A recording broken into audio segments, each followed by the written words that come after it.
Okay, welcome. Happy Friday.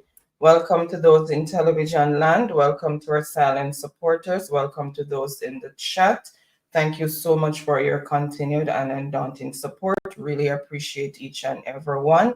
Tonight we're live with Mystic Sensation, your host Baron and Anne Marie, and our topic for tonight is our democracy is at risk.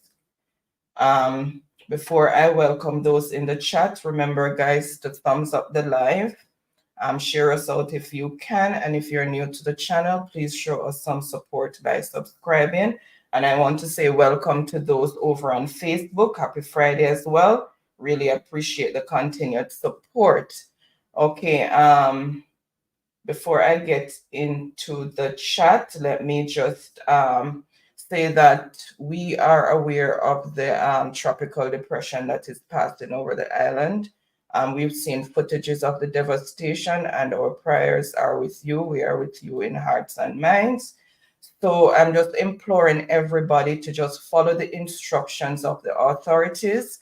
If you're in low-lying areas and there's possibility of flooding, make sure you evacuate, get to higher grounds, because we only get one life. Property and possessions can be replaced, but life cannot be replaced that easily. So please follow the instructions of the authorities, and life preservation is first and foremost. So let's take care of ourselves. Later on, if there's any damage or whatever, that can be replaced. So we are with you in hearts and minds, and also in our prayers. Walking Purpose was here earlier. Welcome. Moya's Way, welcome. Miss Yvonne, good night to you both and to each and everyone in Jesus' name. Amen. Thank you so much for that. Devon, welcome. John Gotti, Darren, Janet, Rosalie, The Truth, RJ, welcome. Cynthia B, welcome. Happy Friday. Truck Life, happy Friday. Noreen, happy Friday. Thank you so much for joining in the chat. Larry, welcome.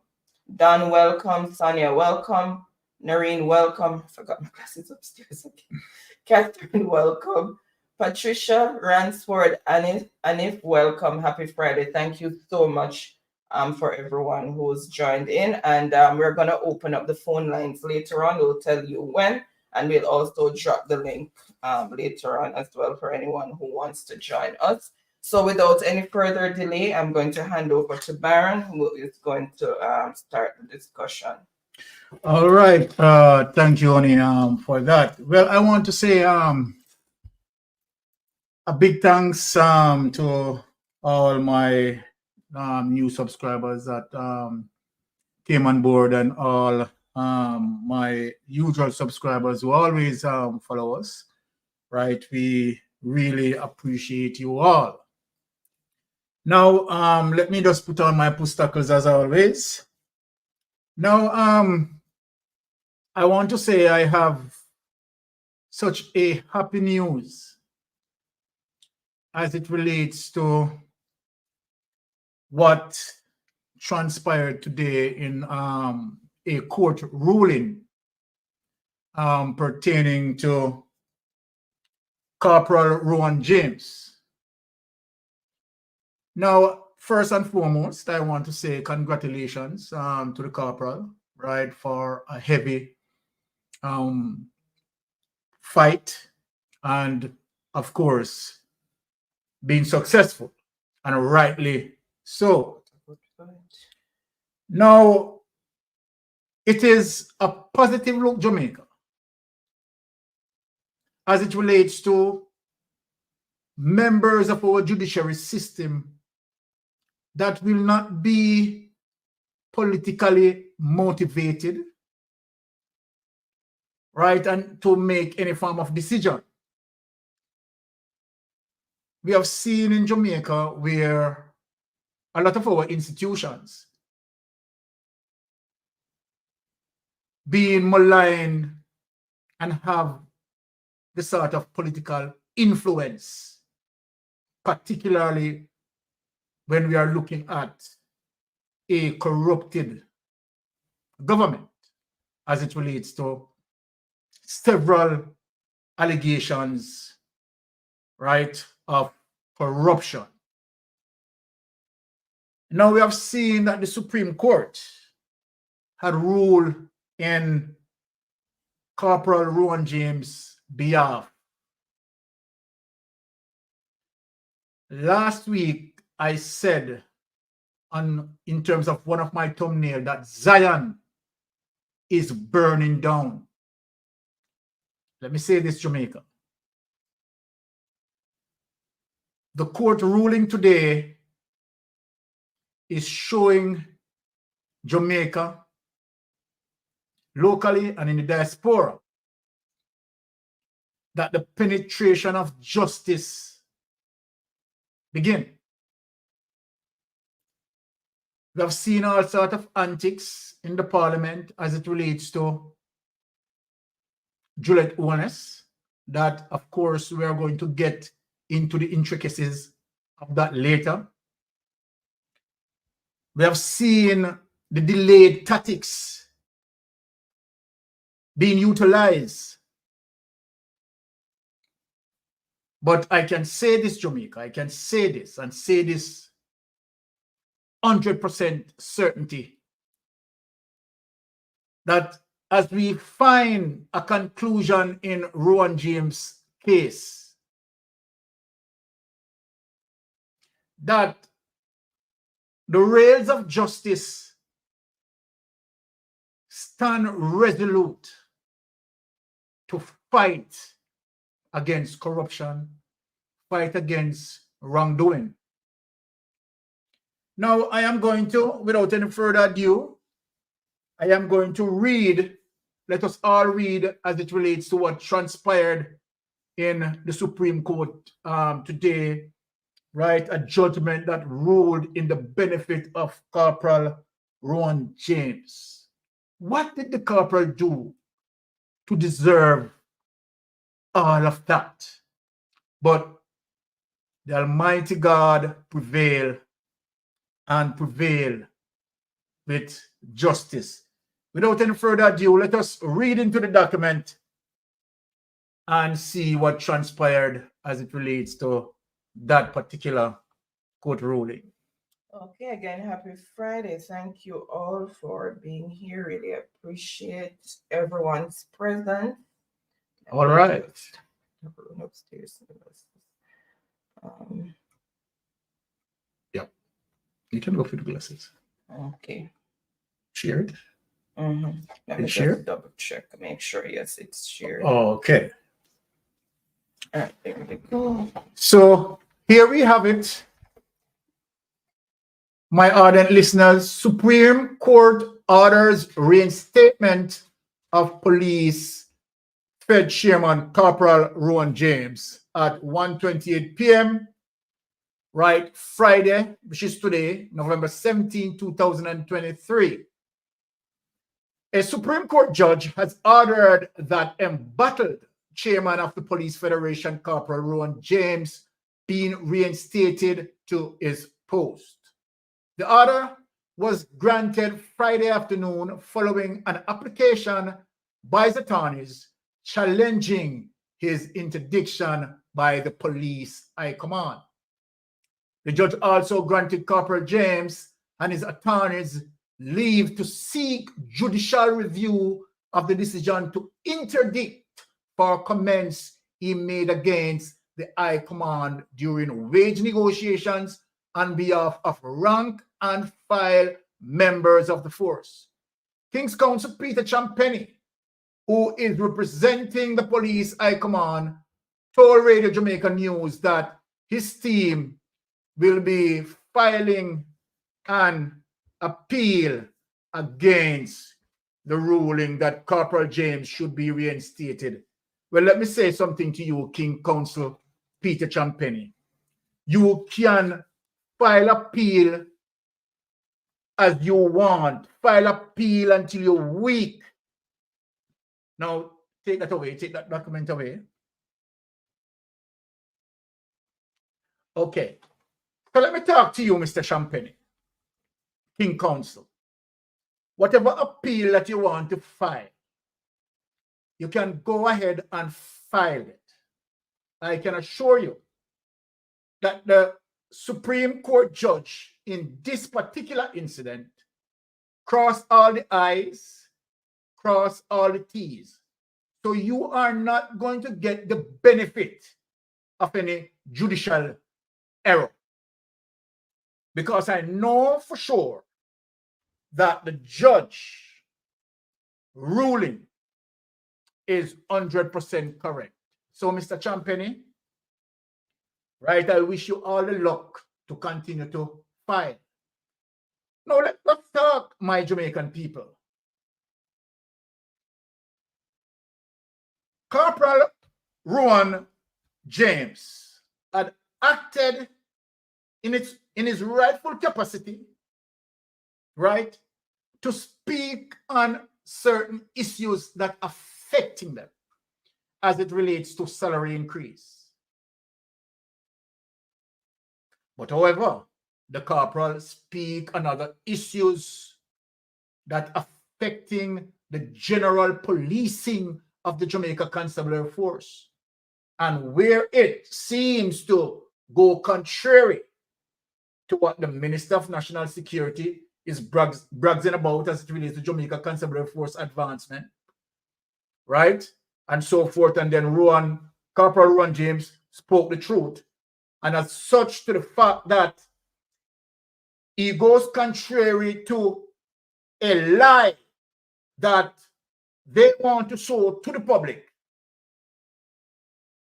they decided, the Commissioner of Police decided to act politically as opposed to act professionally. If the Commissioner of Police did operate in a professional manner, this case wouldn't have reached where it had reached. Because number one, the Commissioner of Police would not involve as it relates to Corporal Rowan James acting appropriately in his capacity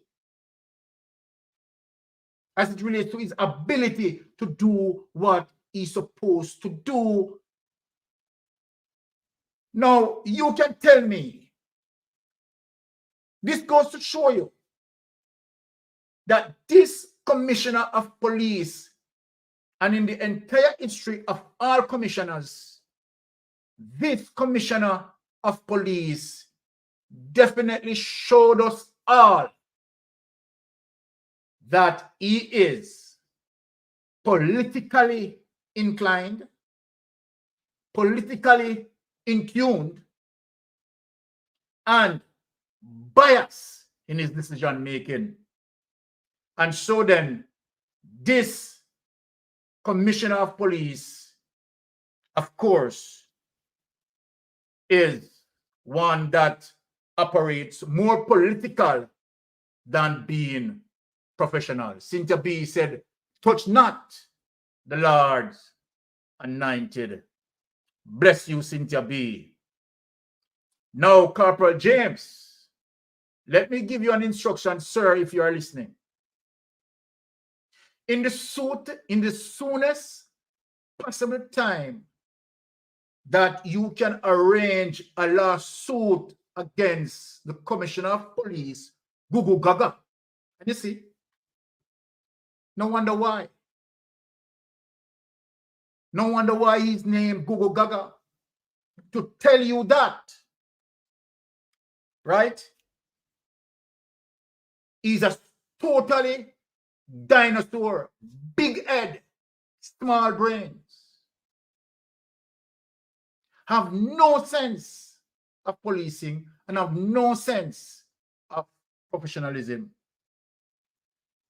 We have seen where, and let me say this, because later when we touch the Parliament, it is going to be a different kettle of fish when we touch in the Parliament. Right? When we touch that later, it is going to be something else. So we have seen where that this Commissioner of Police, right, is acting under the influence of his political hierarchy, doing the political bidding for his political party. So, Commissioner of Police, I hope you brace yourself. Because in some true sense of democracy, really and truly, you shouldn't have a job. You shouldn't have a job. You should have been kicked out. Right? In some true sense of democracy as it relates to Jamaica, you should have been kicked out of your job. Right? You're a total nincompoop. Right? You're a total nincompoop. You're original Google Gaga. Well, I know that one platform promised you a tricycle because you love to cry for tricycle because you're a baby. But as far as I was made to understand that my well-learned friend on the other platform, right, said that he's not going to give you the tricycle. No matter how you bawl for the tricycle, you are not going to get the tricycle. Right? Particularly like when you lose the case, you are not going to get the tricycle for Christmas. So you have to go bawl all the way through Christmas. All right? And brace yourself. Keep that there. Brace yourself for a lawsuit coming your way that you truly deserve. Truly deserve. Ransford McLean, if Rowan James was a corrupt police, he would have been promoted to ranks above corporal many years ago. Being corporal after 29 years of service indicates that his promotions were suppressed. And you know, Ransford, trust me, I agreed with you. Right? I agreed with you. Right? Now, my Jamaican people, I am going to show a clip as it relates to the tropical storm and the amount of damages that that storm has been doing. And one of the reasons why I am going to show it, all right? Cynthia, put up Cynthia again. go and film nipple buckle. Yes, and him now getting tricycle. So you understand? Him totally in a problem. Now, one of the reasons why I'm going to show the devastation as what the storm is pulling through as it travels through Jamaica, right, is how this government had given 200% increase. And as we speak about job description, right? Now, we can see that 200% increase, right, cannot be justified. Cannot be justified. Now, we have seen that they have been erecting roads and so forth and do all sorts of things. But at the same time, there is no drainage system. So we wonder when our government is going to get to a place to know that we are only wasting money, millions of dollars, as it really billions of dollars, taxpayers' money, right, being wasted on programs. So, you know, fixed road, the bulk of the money gone into their pocket and they do only patchwork. So people, without any further ado, I'm going to show the damages, right, which we have a structural problem in Jamaica. A real serious structural problem. And so then here's the little tropical storm, right, came and damaged most of what was already spent, right? Billions of dollars that gone into, right, some of these persons' pockets, right? And they only do surface touches on the road, no proper drainage system. And so then here gone by the same old problem. So without any further ado, let me just show some of the damages being taking place as we speak.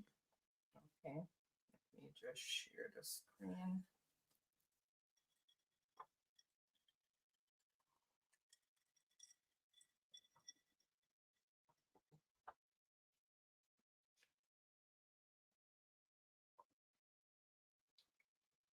Share.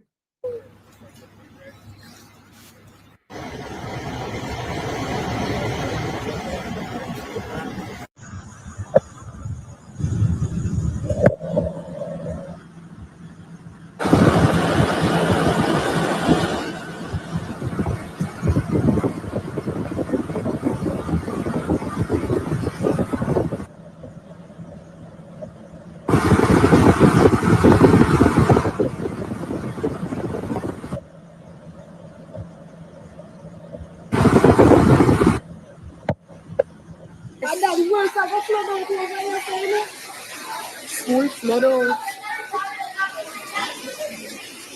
Watch it. Jesus Christ.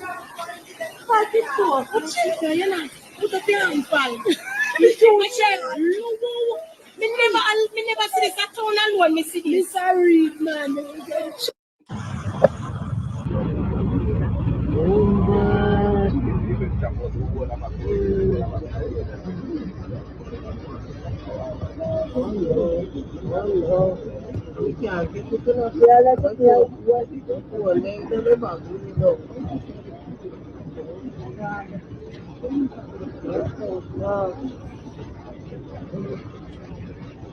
Guys, I have to talk about my hair journey. Look at this hair. It's so voluptuous.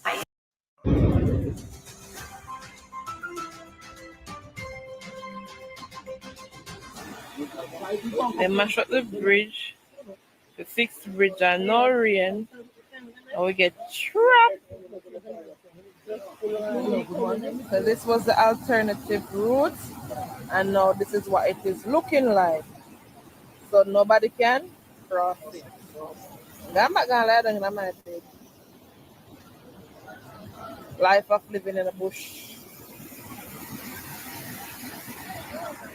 People and work and can't move.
Somebody that try to.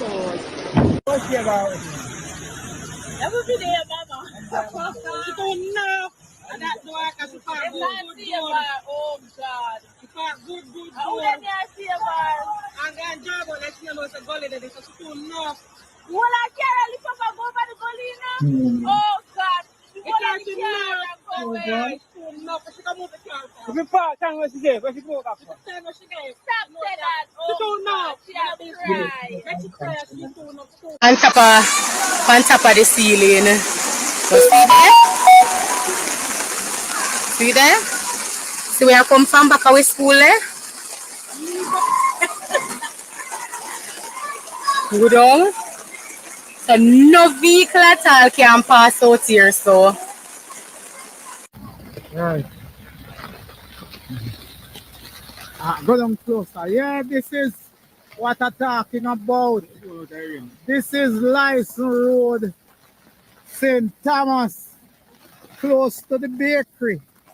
The newly made bridge is now disrupted and disturbed by heavy rainwater, with logs coming down, blocking the bridge. No vehicle can go left, right, nor center. And if you notice where you have the water coming off a little grade, like sooner or later, the entire bridge will disappear. If we have another 45 minutes of this kind of weather, the bridge will disappear. We are saddened to know that the old bridge, we had never had this kind of situation with it, but it's now dangerous with the new bridge. See some trucks now trying to make their headway through it. I think the contractors need to take a good look at what is happening and to correct this situation after the rain. So maybe this bridge should be lifted, or the other side should have some deep trenches taking the water off it. Something needs to be done, and done speedily.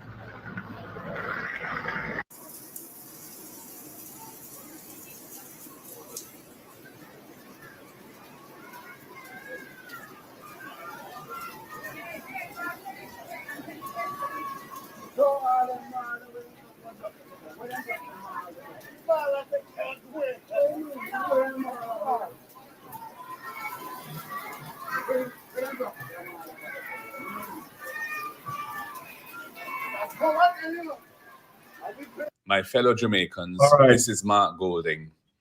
Today through to Saturday morning, Jamaica is expected to experience increased rainfall due to a trough currently located across the southwestern Caribbean Sea. The Met Office forecasts cloudy conditions, widespread showers, and thunderstorms, potentially heavy at times, with gusty winds, especially in central and eastern parishes. Many areas are already experiencing heavy rainfall. If you reside in low-lying or flood-prone areas, please be ready to evacuate. The Office of Disaster Preparedness and Emergency Management, ODPEM, advises everyone to stay clear of flooded waterways, damaged roadways, and areas prone to landslides and flooding. So please, stay informed, stay safe, and heed official warnings. Let's come together as Jamaicans to navigate this weather challenge with resilience. Stay safe and take care. God bless you all. Okay, people, just showing you snippets of what is currently taking place, and my advice to all of my Jamaican brothers and sisters, right, to heed to the instructions and the warning from the appropriate agencies, right, and to ensure safety of yourself, others, and family, right? But we have to speak as it relates to what we have seen there, because when we look on structural weaknesses, right, and we have seen that taxpayers, right, had spent, billions of that taxpayers' dollars being spent, right, and the road conditions are so poor. Majority of the roads being constructed are not constructed with the appropriate drainage system. So then, when you have a heavy shower like this, right, all the water is going to be navigated away from the road surface. There is no channel to channel the water, the volume of water on the road. And so then the road damage and all of that, it is just, we are just not getting the representation, and so then we have a political crisis in the country. We have an Andrew Holness who told us that if politicians get raised, they will do a better job. And trust me, all I can see, the situation gets worse. The situation gets worse. And they have now collecting 200% increase on their salary. It just can't be fair. Can't be fair as it relates to the type of representation that we are getting, right, from the government. And I'm not going to point any finger on previous government to talk about. Previous government was there, and the current government is ruling, right, had led their campaign pointing out the faults of the previous government and said they know how to fix it. And that is the basis that they were elected. So you campaign that you know how to fix. You identified all the vulnerabilities when you were in position, when you were in the opposition. You identify these weaknesses and you ask the Jamaican people to vote for you because you know how to fix it. So I'm not going to in any pine finger business and a refer back that the PNP was there too and all of that. We need to stop those politics and hold the politician, right, who is in office accountable. Accountable.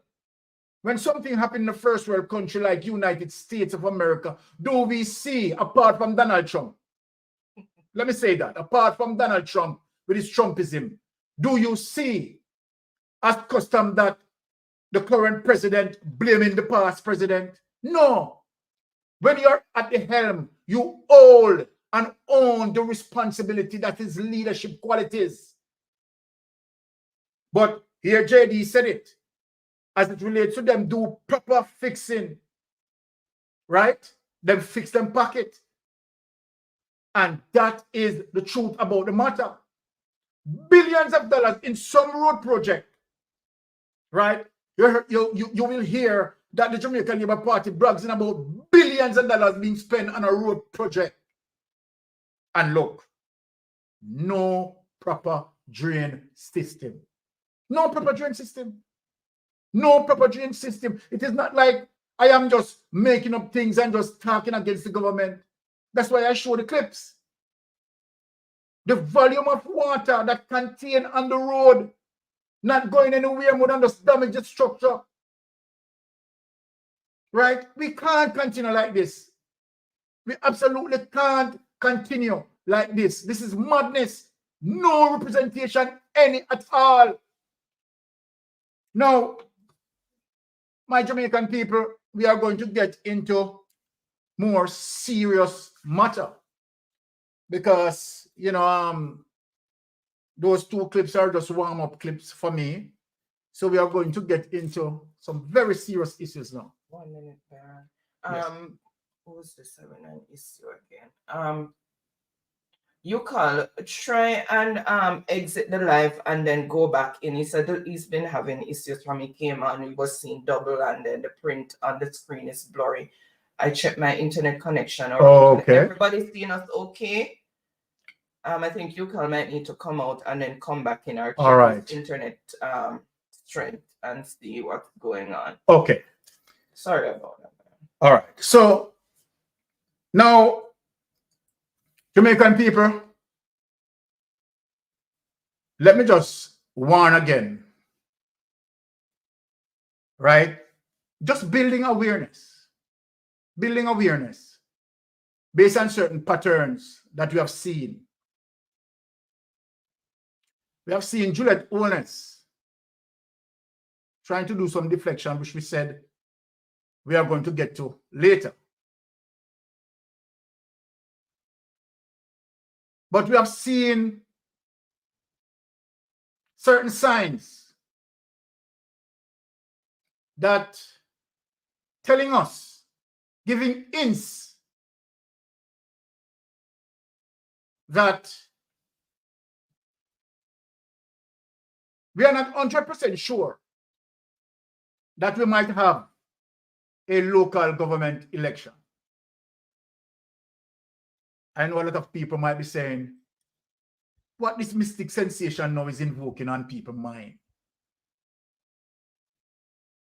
But I have my reasons to say this. I am going to bring up two documents. And I am going to, for us all to read the documents, and then we are going to discuss something. Now, I want to show the Jamaican people a little pattern that they need to observe.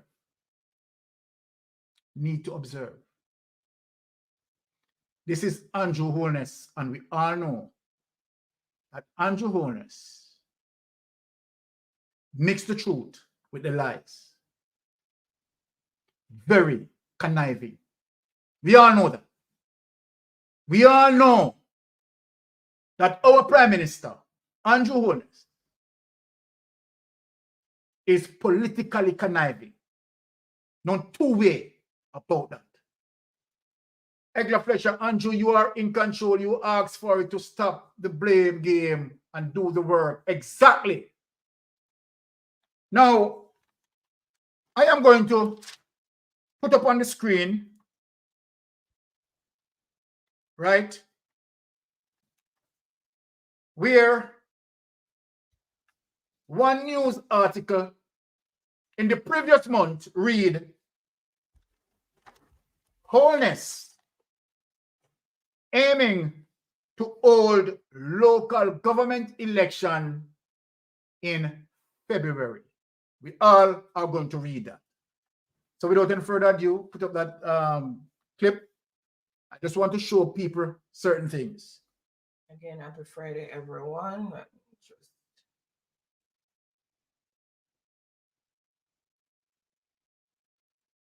There it is. Share. Is it 200%? Yeah. Okay. Let's double check here. Sharing. All right. My Jamaican people. There. Okay. Let us read it together. And I want you to see the date. The date is important. Published Thursday, August 3, 2023, 12:45 p.m. Holness aiming to hold local government elections by February. That's what the headline is.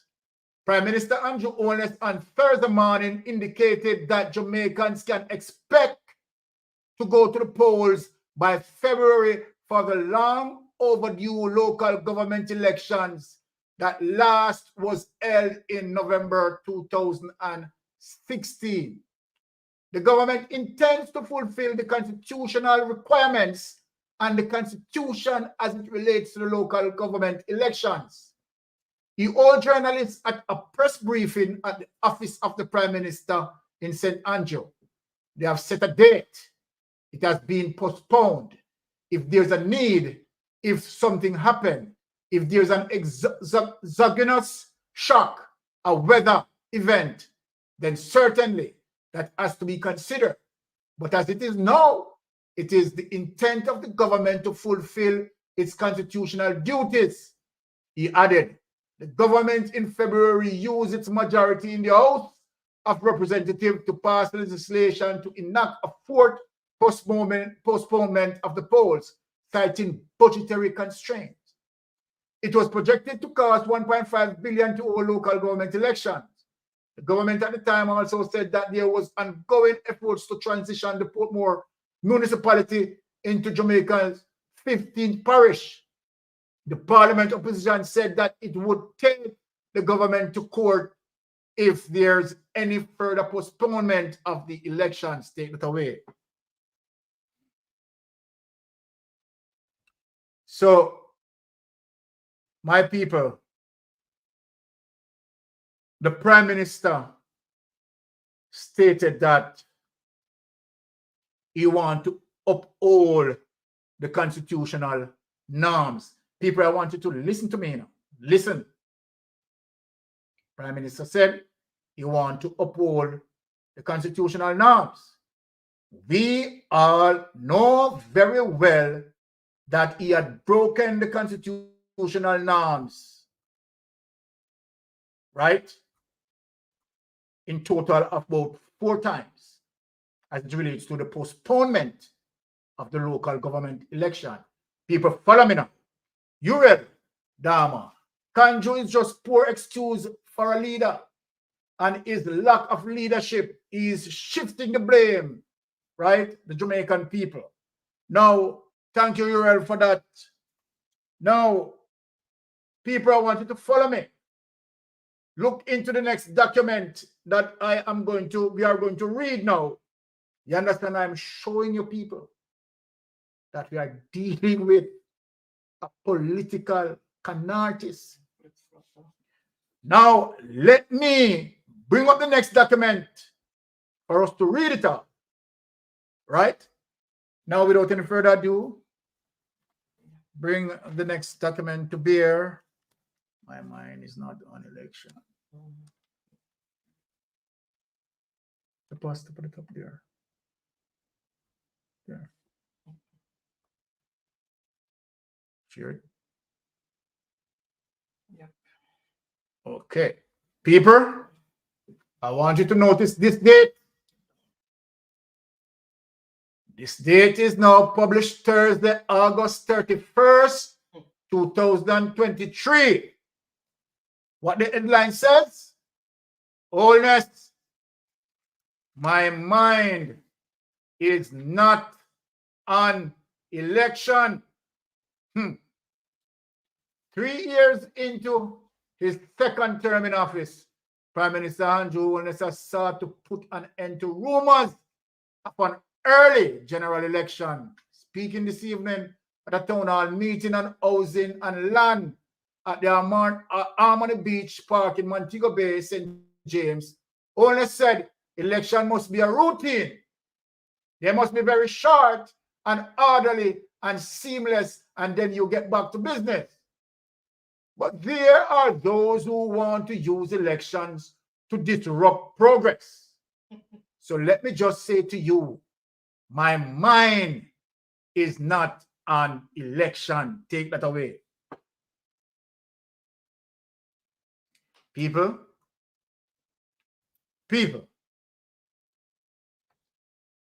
as I said, but you know what? I am going to warn my Jamaican people that even though we need to read in between the lines, every single day you must be prepared. Prepared to answer the call at a moment notice. Don't trust Andrew Holness sending mixed messages.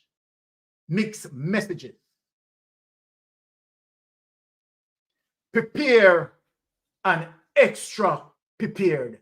Be prepared for the unexpected. So then if he wants to call it tomorrow, you are prepared. If he wants to call it next year, you are prepared. And if he doesn't call it,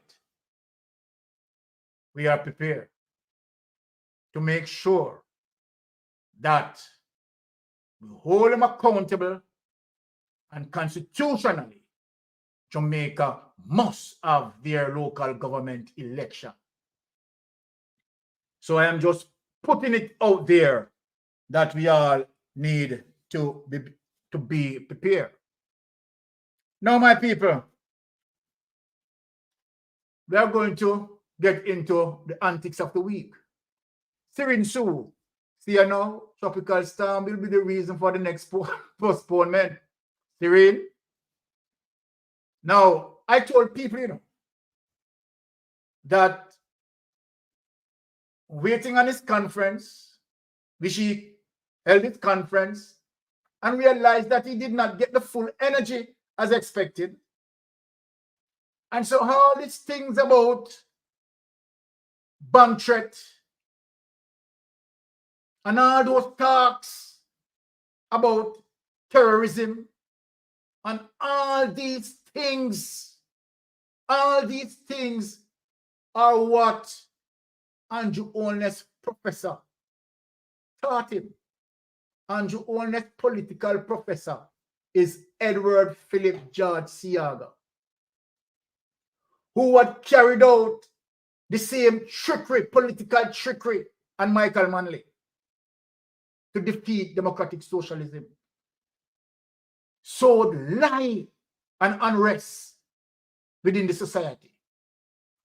And so then Andrew Holness is using that same play card. Now, people, we are going to get into the antics of the week. Because I need to ask some very serious question. Because people, let me say this to you. I remember saying that Mrs. Honest will soon have to give up the gavel. That's what they call it, right? Mrs. Honest will soon have to give up the gavel.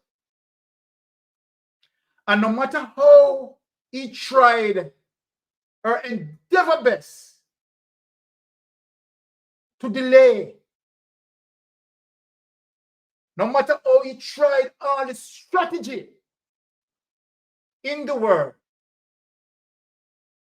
Jamaican people,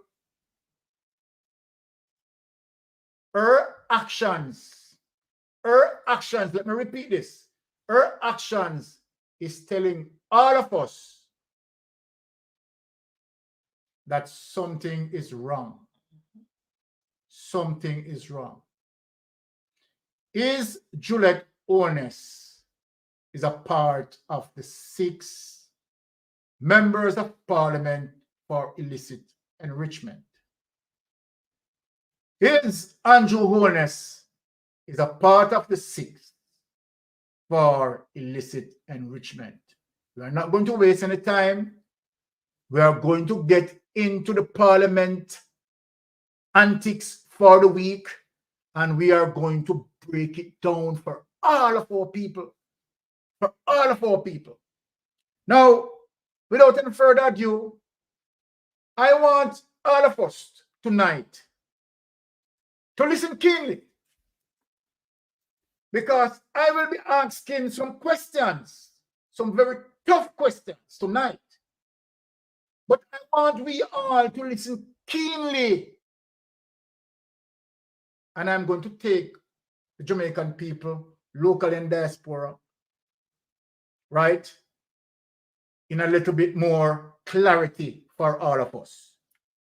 So without any further ado, let us listen to the antics that Juliet Honest had performed in the Parliament. Without any further ado, let us play that.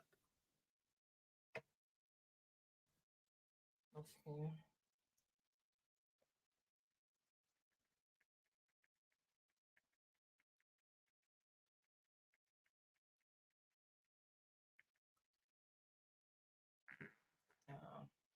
Make sure I have the correct one. This one. Yeah. Okay.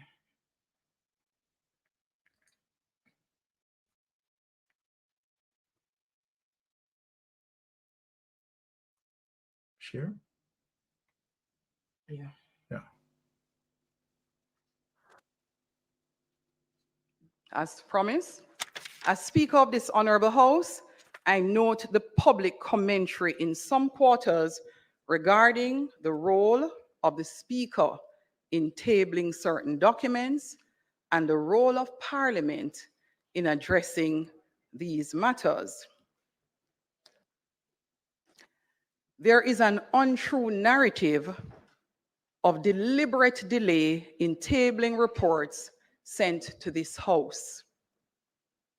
The fact is, there are no reports, not one report, either from the Integrity Commission or the Auditor General's Department, which have not been tabled. Additionally, all reports were tabled as prescribed at the soonest possible time. My predecessor made certain pronouncements on the tabling of reports from the Integrity Commission and the Auditor General's Department for public bodies, which, as Speaker, I have reviewed and must address. It is expected as legislators, we should have a sound understanding of the law, as it is us who craft, debate, and pass the laws which govern us. It is also my understanding that when the court is interpreting the law, the very court may review the records of Hansard to see what the intention of the Parliament was at the time of enactment and amendment. Honorable members, I did a comprehensive review of the correspondence, had extensive discussions with the Clerk of the Houses, consulted with the Chief Parliamentary Counsel and speakers from other Commonwealth jurisdictions. It must be made clear that the advice received is not instruction. It is meant to guide the decisions of the House and meant to inform the actions of the Speaker. Therefore, the opinion or advice doesn't absolve the Speaker or the House from a duty to clearly understand the legislation and the standing orders in a manner that is consistent with its own legislative jurisdiction and wisdom. The opinion of the Parliamentary Legal Counsel, which considered all correspondence between the Parliament and the Attorney General and the Auditor General, is available for your perusal. Members,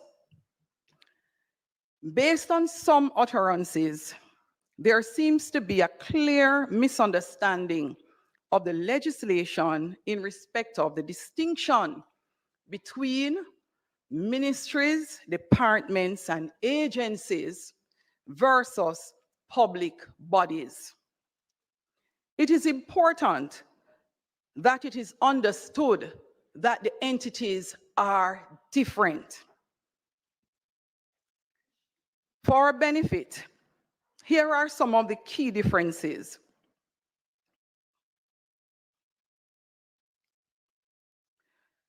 While the Auditor General is mandated by legislation and the Constitution so mandates that the Auditor General audits central government, which include MDAs, public bodies by law engage their own auditor.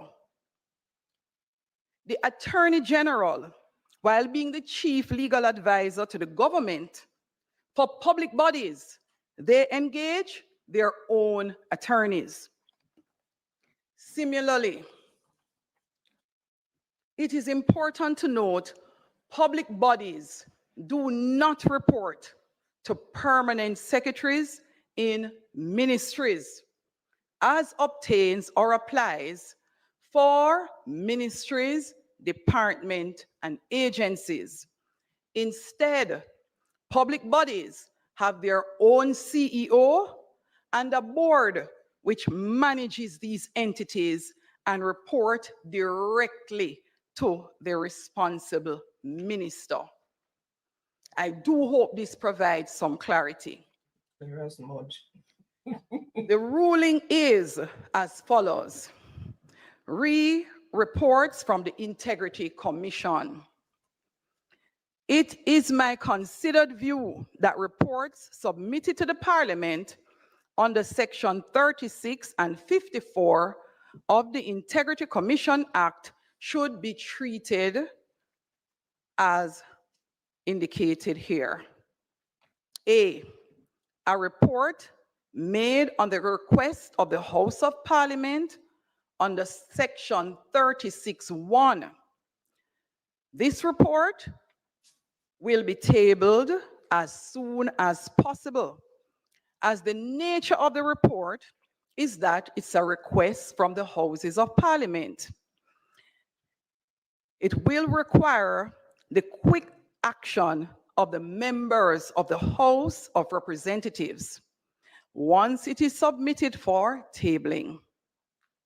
After it is tabled, it is then to be directed to the attention of the Integrity Commission Oversight Committee in keeping with the Standing Orders 73DE. Re-annual reports submitted under Section 36(2). Once the report is submitted to Parliament, it will be sent to the Integrity Commission Oversight Committee for consideration and report. Once the committee has completed its deliberation, both the reports of the committee and the relevant report from the Integrity Commission will be tabled thereafter. Special reports submitted under 36(3) will be treated in the same manner as a report under 36(2), referenced above. Reports of the Director of Investigations submitted under Section 54(4) will be tabled as soon as possible after receipt by the Parliament, having regard to the serious nature of the matters that are contained therein. It will require the immediate and direct attention of the House. After it is tabled, it will then be submitted to the Integrity Commission Oversight Committee for their consideration and report. Kindly note, all reports from the Integrity Commission will be reviewed by the officers before they are tabled, and it will be tabled in the soonest possible time. No effort will be made to delay such reports. The ruling re-reports from the Auditor General Department on Public Bodies. Ruling is as follows. Reports from the Auditor General's Department on Public Bodies will be tabled in keeping with the Public Bodies Management and Administration Act, enacted 2001 under Section 13A and or Section 30 of the Financial Administration and Audit Act. Particularly of interest is its amendment in 1992, which recognized public bodies. Such reports must be submitted in keeping with the procedure outlined therein, and also provided in Section 13B of the Public Bodies Management and Accountability Act and Sections 31 of the Financial Administration and Audit Act. Members, the discussions in this Honorable House underscore the need for consistent assessment of legislations with a view to amending where necessary, where clarity is further required. Also, it is critical for the Standing Orders Committee to undertake a comprehensive review of these standing orders with a view to making the suggested amendment for debate and approval by this House to enhance the effectiveness and efficiency of written rules.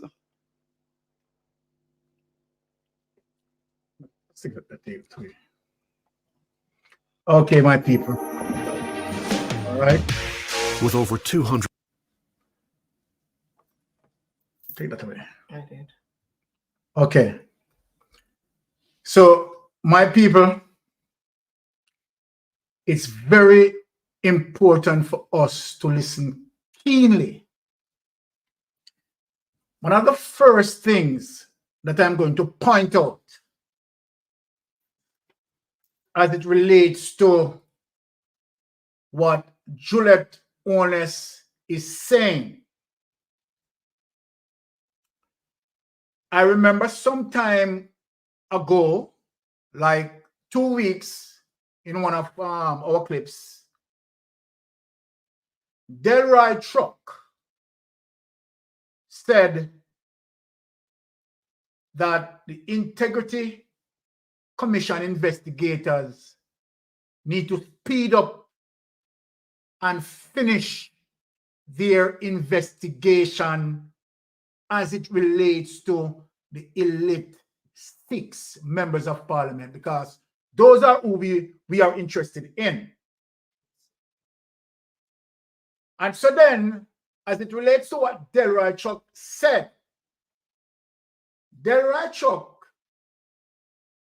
stated that the report as it relates to the illicit 6 members of parliament has not been completed as it relates to the investigation by the Integrity Commission investigators, as according to him. Now, based on what Juliet Onus just said, Juliet Onus also corroborates what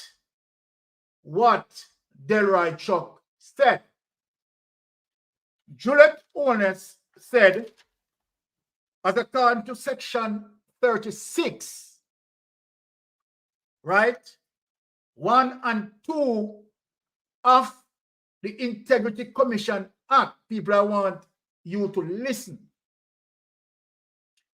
that it dictates that as soon as a report tendered there, right, then it should be processed and tabled as soon as possible. We have just heard that. You have the opposition in parliament, right? And you have all of them hearing this, processing this, right? Now, let us get in some technical issues.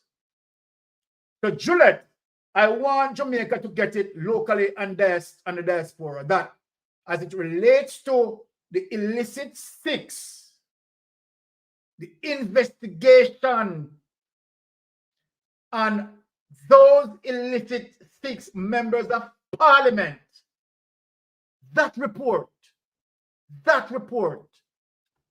has not ventured into parliament for that to be tabled on. So we want to get that clear.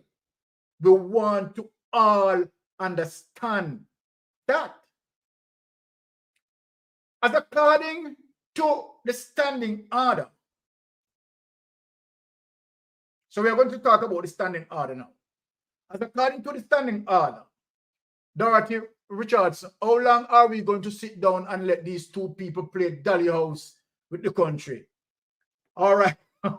Now, according to the standing order, because I have some questions to ask you now, some very serious questions.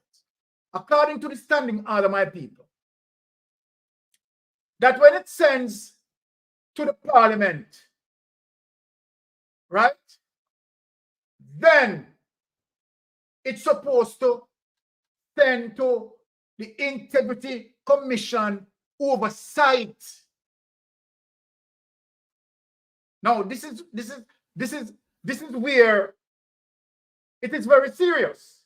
People, I want Jamaica to listen to what I am saying now. Let me break it down. That the report as it relates to the illicit 6, as according to what Juliet is saying, right? Because I'm going to give a reflection here. Let me use an example. We all know as it relates to in Dalrymple's case, there's a particular culture in parliament And the culture is, so I'm not talking about Juliet Oldness now. Juliet Oldness now is finding all the reasons, even though the standing order stated that, because they confirmed that. So it is not like she's saying something that is not in the standing order. But let us talk about the customs. The custom as it relates to report reaching to Parliament and the members of Parliament peruse it and tabled it.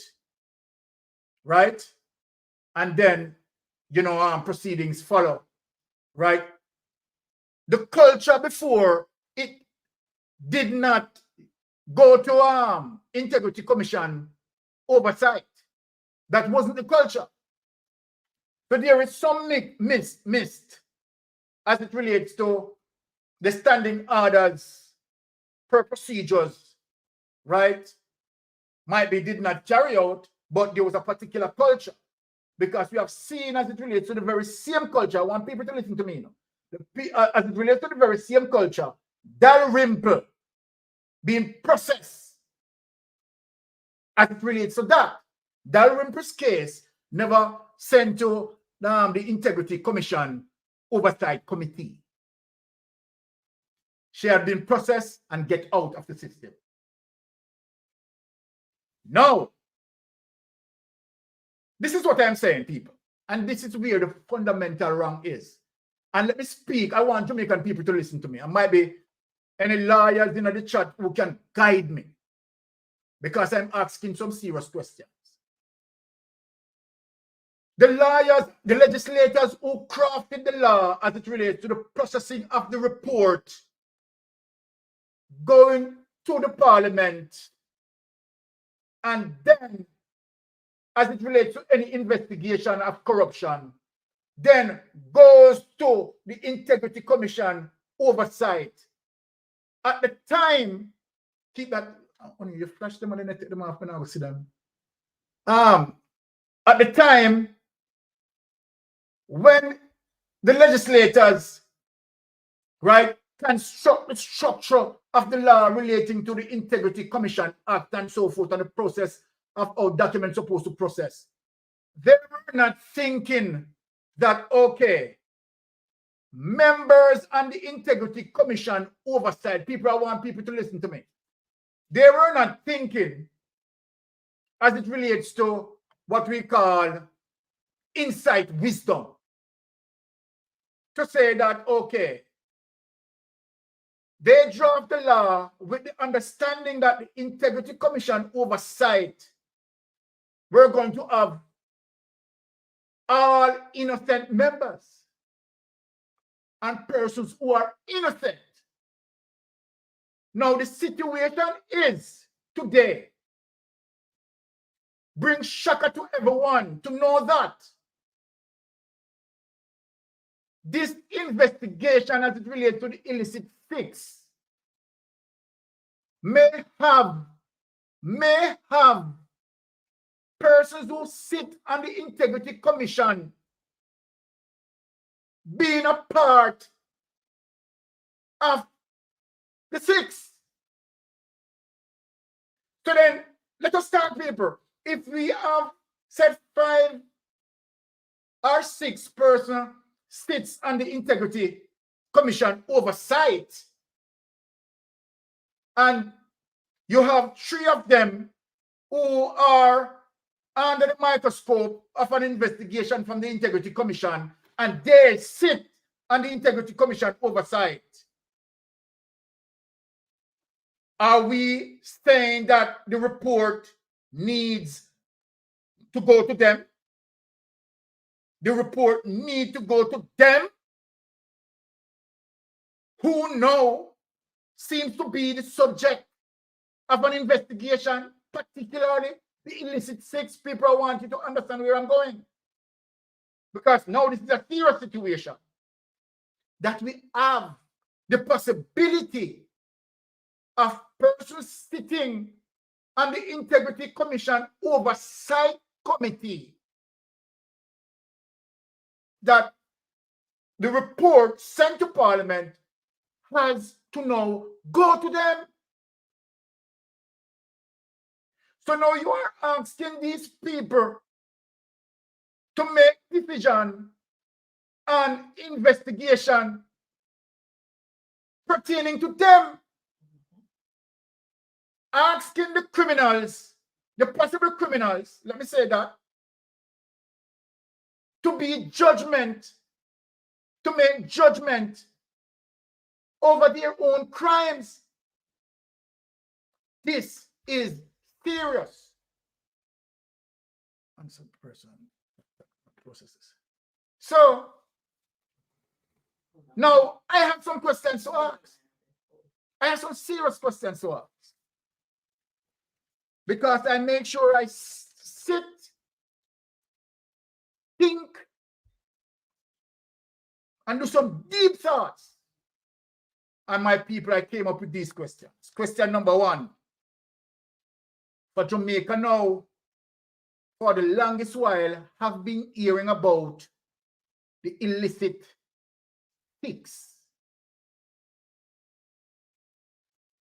And so then, I want to speak about the corruption prosecutor. So then, we want now tonight to check on the status of the report pertaining to the illicit fix. At what stage that report reached? Number one, is it finished at the Integrity Commission investigators and sits on the desk of the corruption prosecutor? Or is it rest with the Auditor General that's supposed to work in collaboration with the Integrity Commission investigator? Now, hold on. Let me ask some questions. Yeah. Welcome to Mystic Sensation Live. Hello. Yeah, welcome to Mystic Sensation Live. Yeah, go ahead. Yeah. Me just want to ask one question.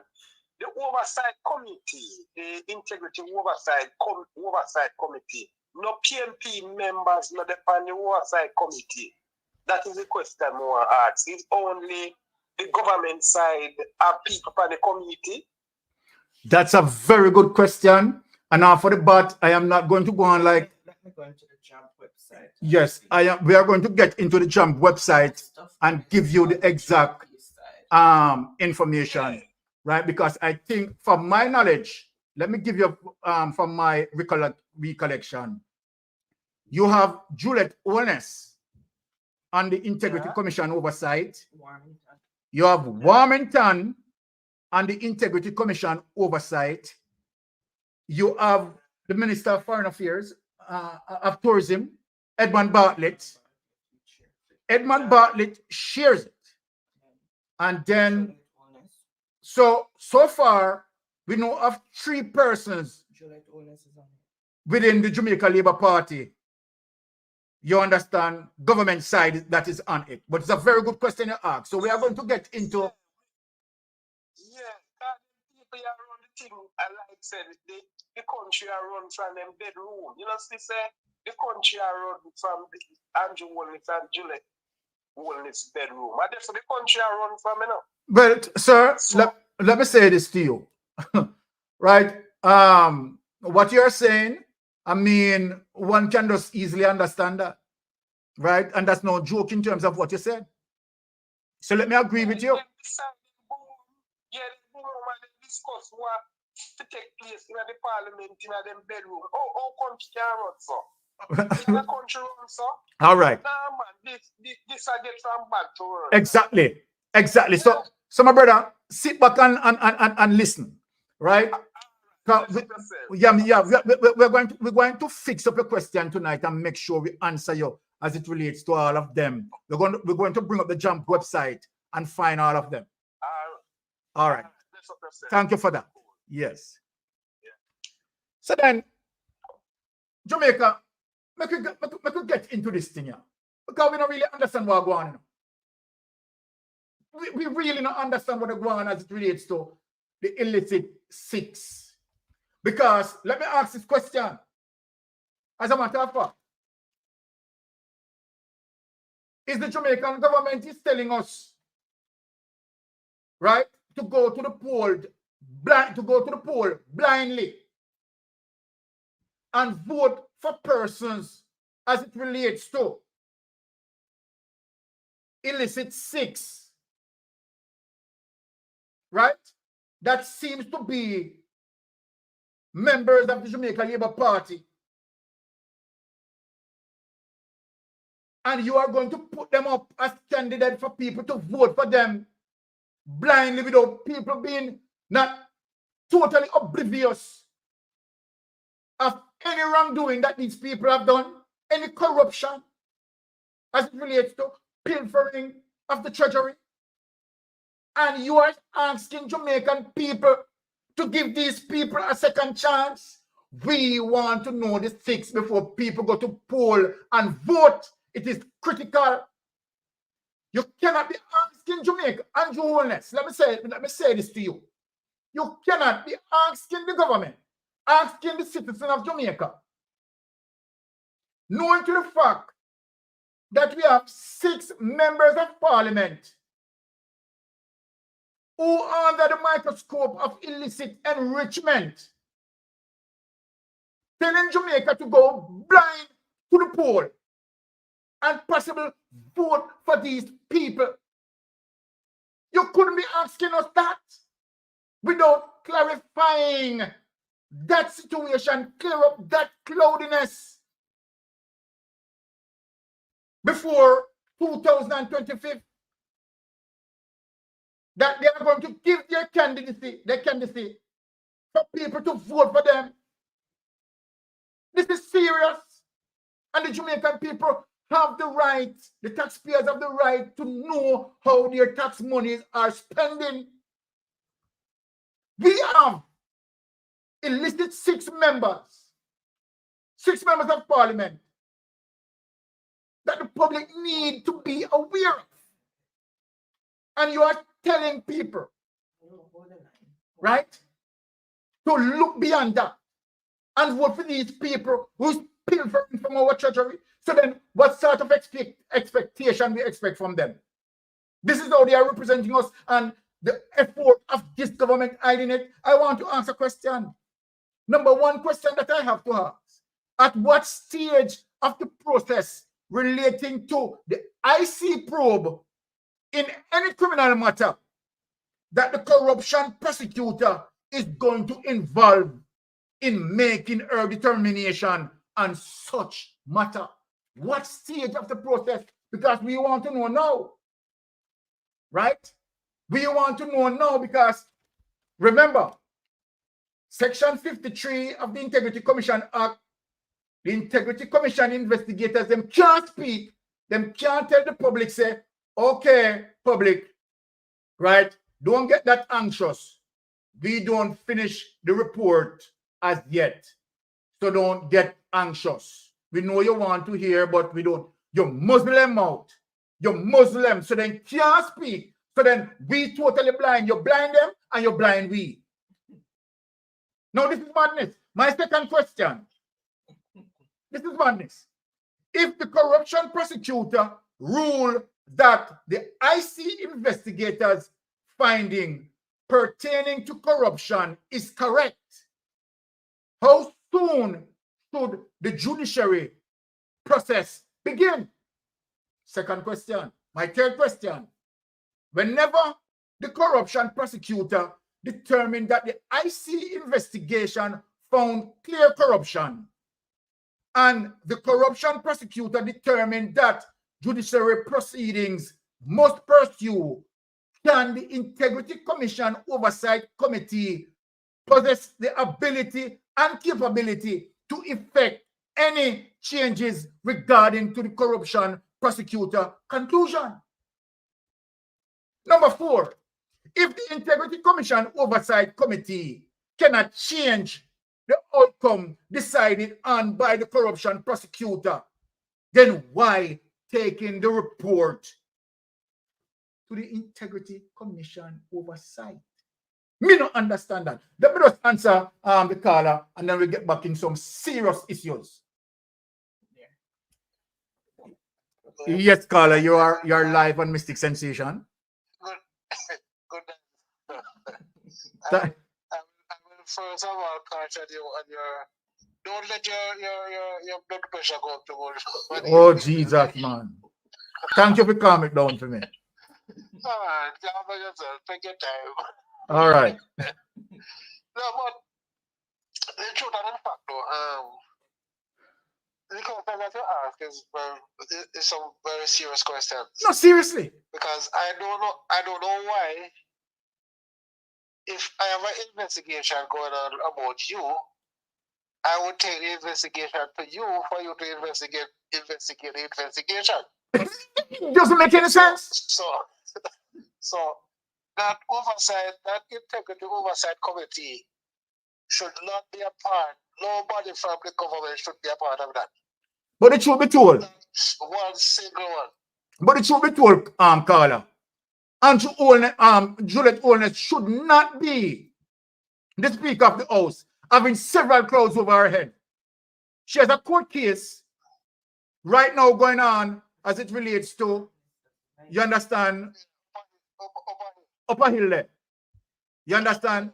Where as it alleged, let us use the word alleged, that you understand she want to run a road through the woman veranda. She has that over her head. No, this is madness. This is a banana republic.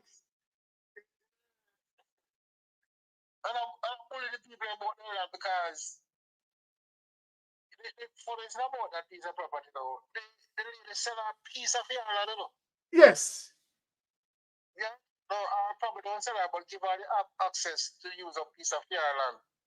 And she will cut the people over the parking lot. But here no Carla. Here no Carla. I'm going to show you something. I want Jamaican people to listen. You know what we are talking about now. Watch this now. Watch this now. Carla. She's now talking in Parliament that she wants to follow the standing orders and directing members of Parliament to dot all the I's and cross all the T in following the standing orders. So I want to ask Juliet Holness if she never respect the property rights in terms of as it relates to allegation and breaching the property rights as it is alleged where that woman is concerned. Eh? Remember, the standing orders in Parliament is on property rights, is on property. You know, so you're a troublemaker. Carla, you're a troublemaker. For everything that you do, it's only in the Parliament you come and you present yourself to be in proper decorum.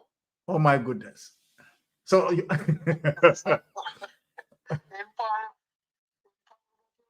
life in Parliament and outside Parliament. Oh my goodness. Yeah. All right, Carla. Anyway. But I want to go to something that I hear the whole Labour, the government side discussing the other day. Yes. About the AG, the Attorney General, make some ruling on something that Maurice Dalrymple has asked her about. Yes. But because she has left, then the buck stops with Juliet. Juliet Holness, yes. Right. Now the question that she brought to the Attorney General was a question that comes from the opposition side. Yes. Right? So she was asking a question of the AG about a particular ruling. Yes. That supposed to affect the entire house. Yes. Of Parliament.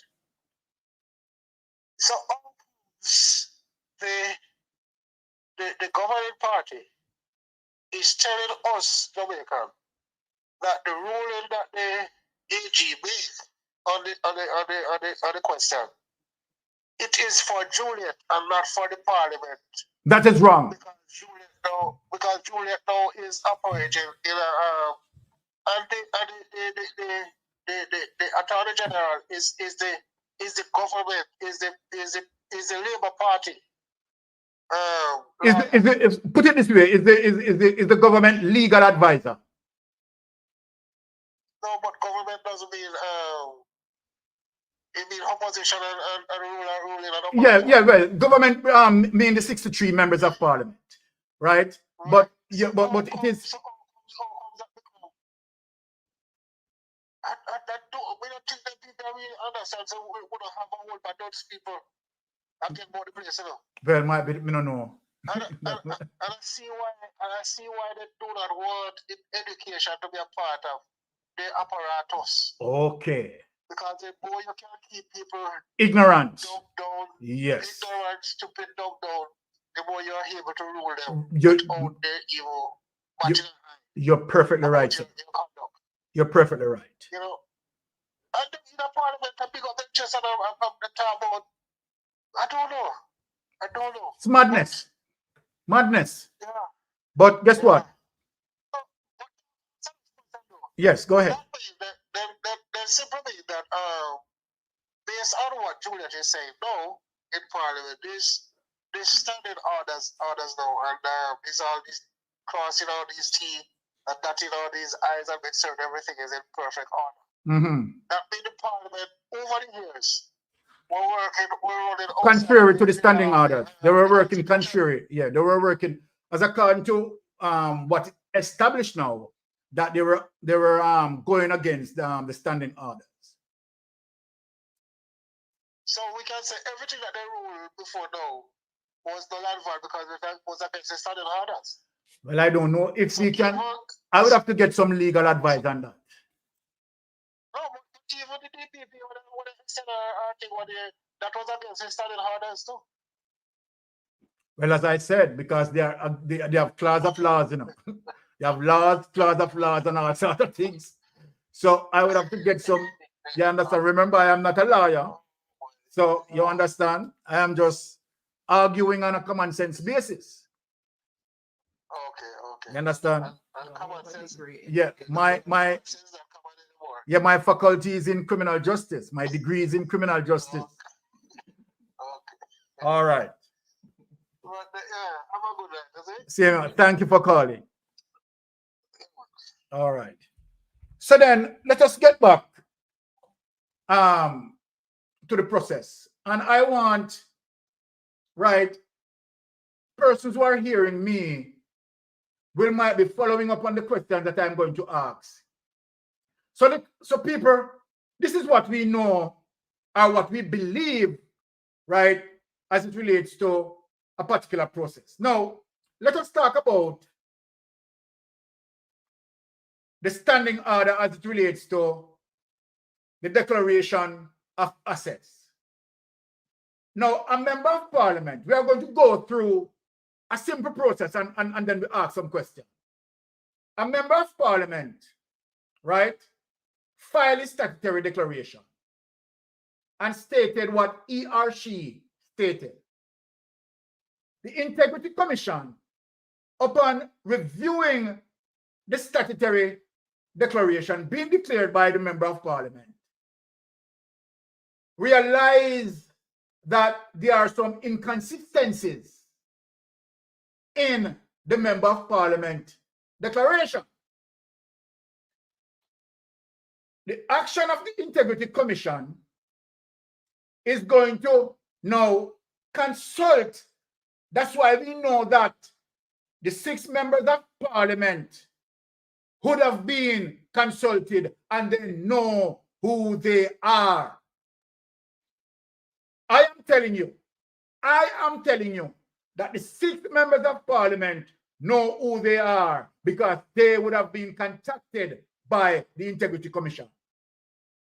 So then upon the declaration of that person declaration, if there is any inconsistencies, the Integrity Commission investigator is going to get in touch with that person.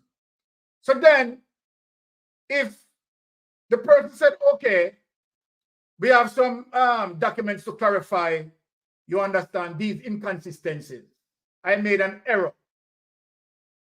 The Integrity Commission, in its rightful process, is going to anticipate the waiting for that documentation to clarify whatever inconsistency or inconsistencies are pointed out in that. Now, watch this. If the member of parliament, given time, and upon the time being given, cannot present the documentation to the Integrity Commission investigator to verify the discrepancies or the irregularities or the inconsistencies, then the Integrity Commission would now work in tandem, right, with the Auditor General or auditors to verify that what he found as inconsistencies are indeed inconsistencies. So now, where that report goes? That report now will goes to the corruption prosecutor. Because remember now that the 6 members of parliament would have given sufficient time, adequate time, right, to bring their document in to clarify, or if there is no document needed, then some verbalization as it relates to communication for better understanding, right, to clear the discrepancies would have to be given. And if that has not been given, either in verbal communication or documentation, right, to clarify the inconsistencies, here now, the corruption prosecutor is going to look at the report, right, and see where the Integrity Commission, right, cross all the I's and dot all the T's. Now, people, I am going to put up the corruption prosecutor responsibilities, and I'll read it because I know where I'm going. I know where I'm going. I am going to make both locally, right, and in the diaspora read the responsibility of the corruption prosecutor without any hesitation. Let us put up that document. Okay, again, welcome. Thank you guys so much for still being here. Really appreciate each and every one.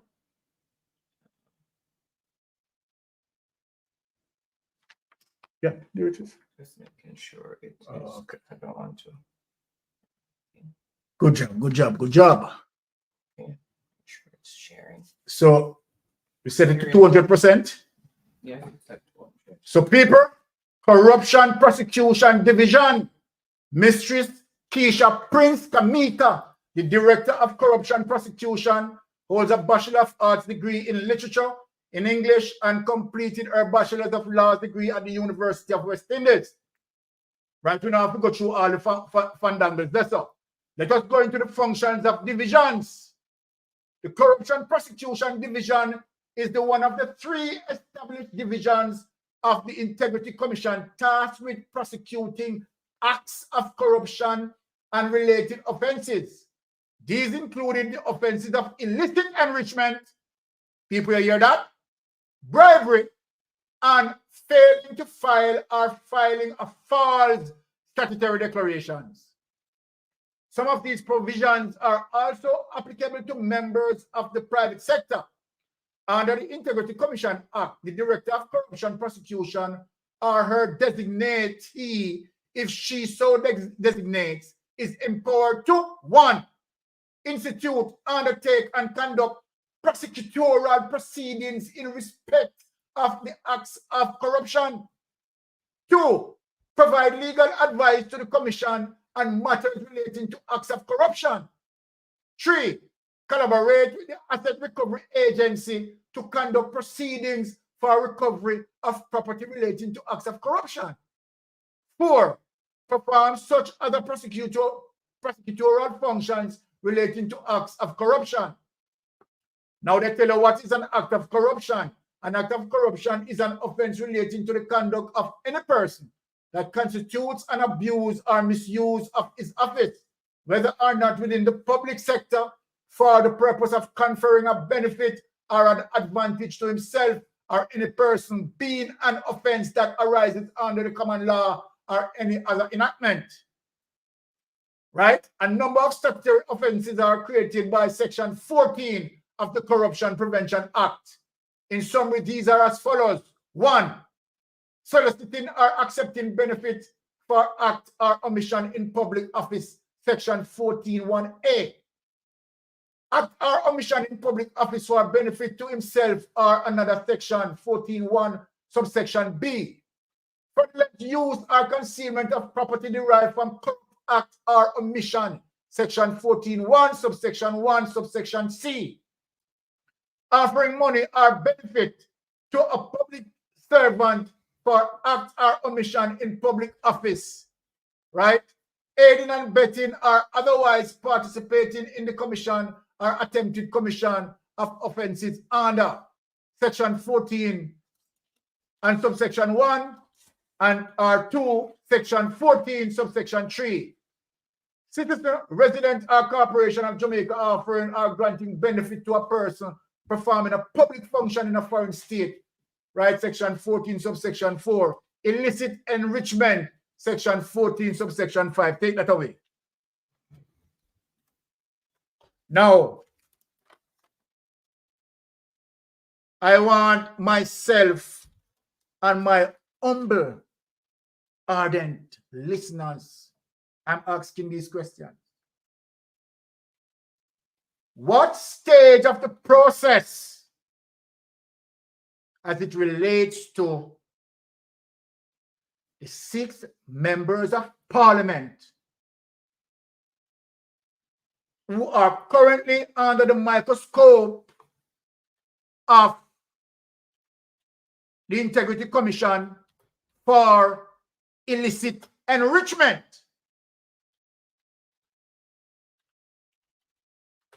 We, the Jamaican people, want to know. Because as the process, the situation is where we have the corruption prosecutor make a determination in a particular case. Who has the legal expertise? I want people to follow where I'm going. The legal expertise to do so under the Constitution. Under the Constitution. To do so. To prosecute. Based on all that we have just read. So then, I am asking where the report reach. Is it to say that if Kamika rule on the report, said Kamika rule on the report for prosecution to pursue, then that report should now go to Parliament. Parliament now, right? Members of Parliament would have reviewed it and tabled it. No, but again, what they are now saying as it relates to standing orders, that it needs now, right, prior to tabling, goes to the Integrity Commission Oversight Committee. The problem that we have with these Jamaican people worldwide and people who they listen to we, it appears as if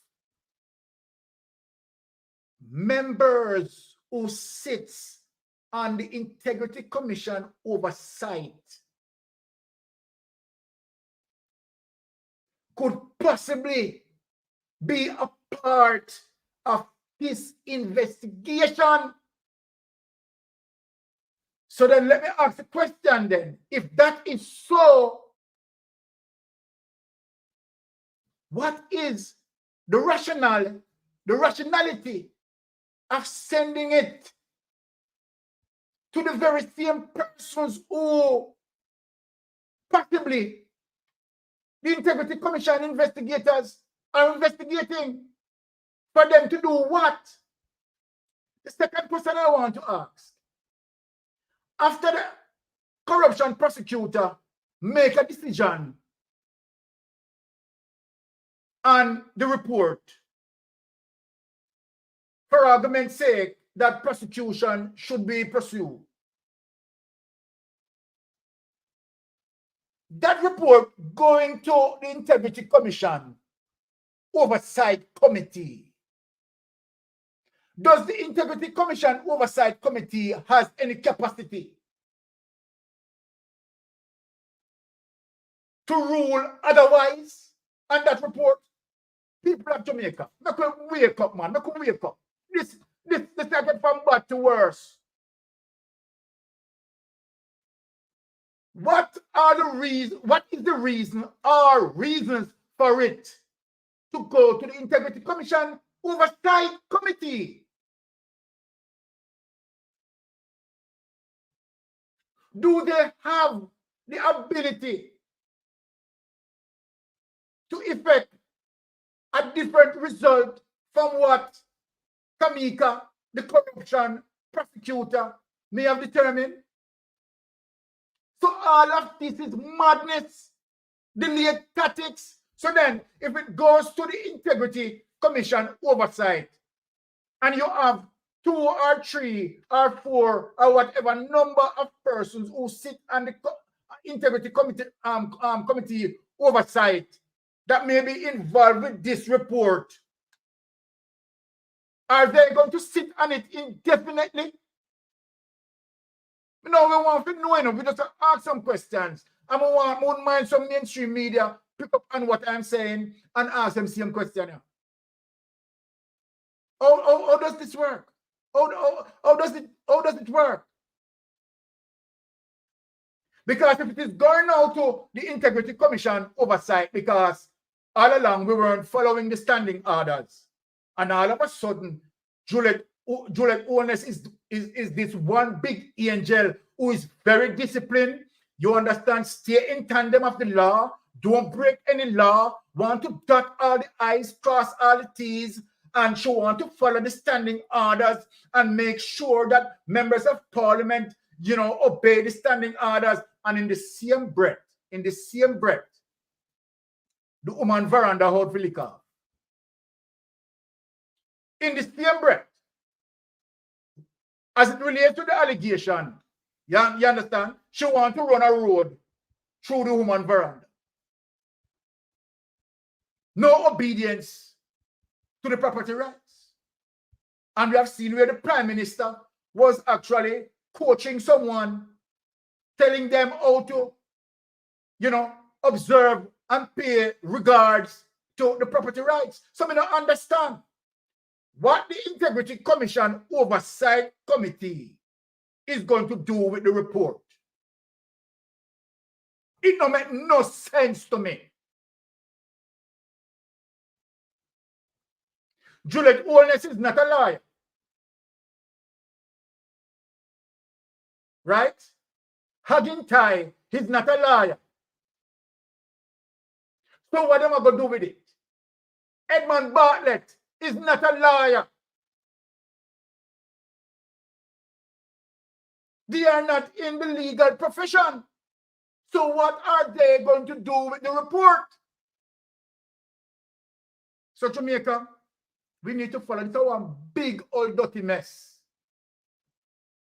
As far as me concerned. So then, all right. Make we move on, Jamaica, because we see say this no look good. something smell heavy in the parliament as it relates to the illicit six for illicit enrichment. These are questions that I'm asking very serious, right? Because I want to know, right, what sort of impact the Integrity Commission oversight is going to have on the report, right, after the corruption prosecutor made a decision on that. I want to know what sort of impact they can have on it. All right. So now, my peeps, let us hear what Mark Golden, right, has to say about the situation, which to me makes no sense. Absolutely no sense. Okay, so the next one. Okay. All right. So let us hear what Mark Golden has to say about it, because it don't make no sense to me.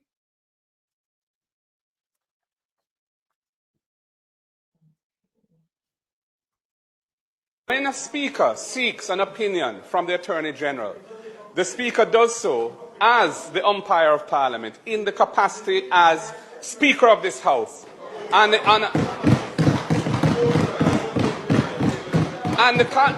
the context in which that opinion was sought was a matter that had been raised and was of some contention as to how these reports would be treated when they come to Parliament. It is in that context that the opinion was sought from the Attorney General. Having received that opinion, the right and transparent thing to do would be to share it with the members of Parliament. The members of Parliament.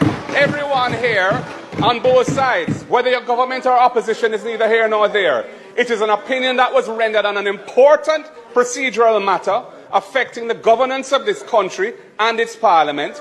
And we have a right as members of Parliament to know the contents of that opinion and whether or not the reasoning is sound as to how the change has been implemented, as to how these reports are to be treated with. And in response to Minister, acting leader or House leader for today, I would also make the point that you have not made a ruling on the issue as to whether or not the Attorney General's opinion should be shared with us. You did not rule on that matter. We have been requesting it over time. You have been indicating that it wasn't ready or you were still reviewing it. And that is why our leader of opposition business today raised it again to say, can we see it? Because we would like to see it. My understanding is that it actually says that the prior convention was sound in law. There was nothing in the law that made it wrong for those reports to be tabled as soon as they come to Parliament. And if that is the case, why are we departing from a sound convention that is in the interest of good governance and transparency? And why would anyone want to hide the advice that the Speaker is relying on in making a ruling that affects all of us in here? It is not good policy. It is not good governance. And I ask you, Madam Speaker, as the umpire of proceedings in this House, to consider the matter in that light and to share the opinion with us, and also to consider whether we should not go back to the convention that has served this country well. Okay. So the very same thing that I'm talking about, and Mark Golding is expressing that. And people, let us be fair. As it relates to the standing orders that Juliet Owens is quoting, and we all know that Juliet Owens seems to be obeying laws conveniently. Not too worried about that. We all see that. So yeah, the standing order may speak as it relates to whatever report goes to the Integrity Commission oversight and so forth and so forth. Let us argue this now in a very reasonable way. At the time when it was the structure of the processing of the report, you understand, being, start as it relates to, those laws that build the processes, you understand, of how the report need to process, right, through Parliament. It may be of good intentions, maybe have good intentions to say that, okay, all right, if we have an integrity commission oversight, it's just for them to acknowledge, right? What the report is all about, right? And just in agreement with what being stated there, because the report would have passed through a professional entity. As a matter of fact, the report would have passed through 3 sections of the Integrity Commission structure. It would have passed through the investigator, 1. It would have passed through the auditors, right? 2. It would have passed through the corruption prosecutor. These are all experts. And so then, what are you going to do differently? So at the time when the standing orders being created in goodwill, because nobody now go look say, I mean, people on the Integrity Commission Oversight Committee, they were going to mix up in them a bangarang.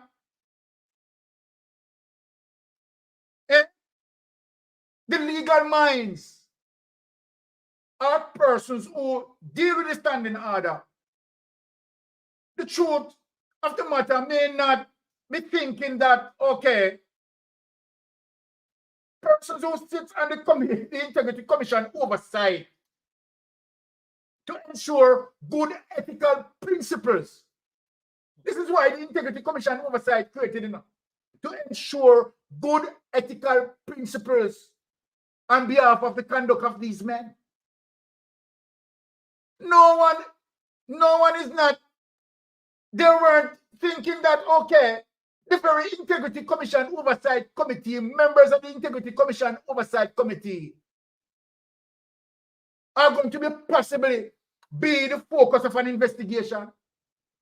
So then my question, Juliet, why you want the report come to you? Eh? Why you want, let me say it clear, if you understand. Juliet, why you want the report come to you when your husband's statutory declaration for 2021 and 2022 cannot be certified by the Integrity Commission investigators? Why you want the report come to you? Let me ask you then. Adapt me they say. If you don't wonder what me they say, adapt me they say.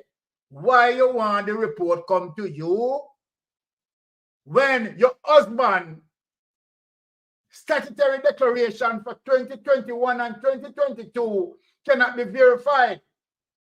And if your husband's statutory declaration for 2021 and 2022 cannot be verified, you also a part of that because you and your husband filed together. So then, that situation affects both of you. And if you sit on the Integrity Commission Oversight Committee, that's a serious conflict of interest. Jamaican people now have to tell you this, Juliet Oldness. You're supposed to know within yourself. You, as a legal accountant, supposed to know that if you, Juliet Oldness, go across certain accounting principles, you are going to broach the book.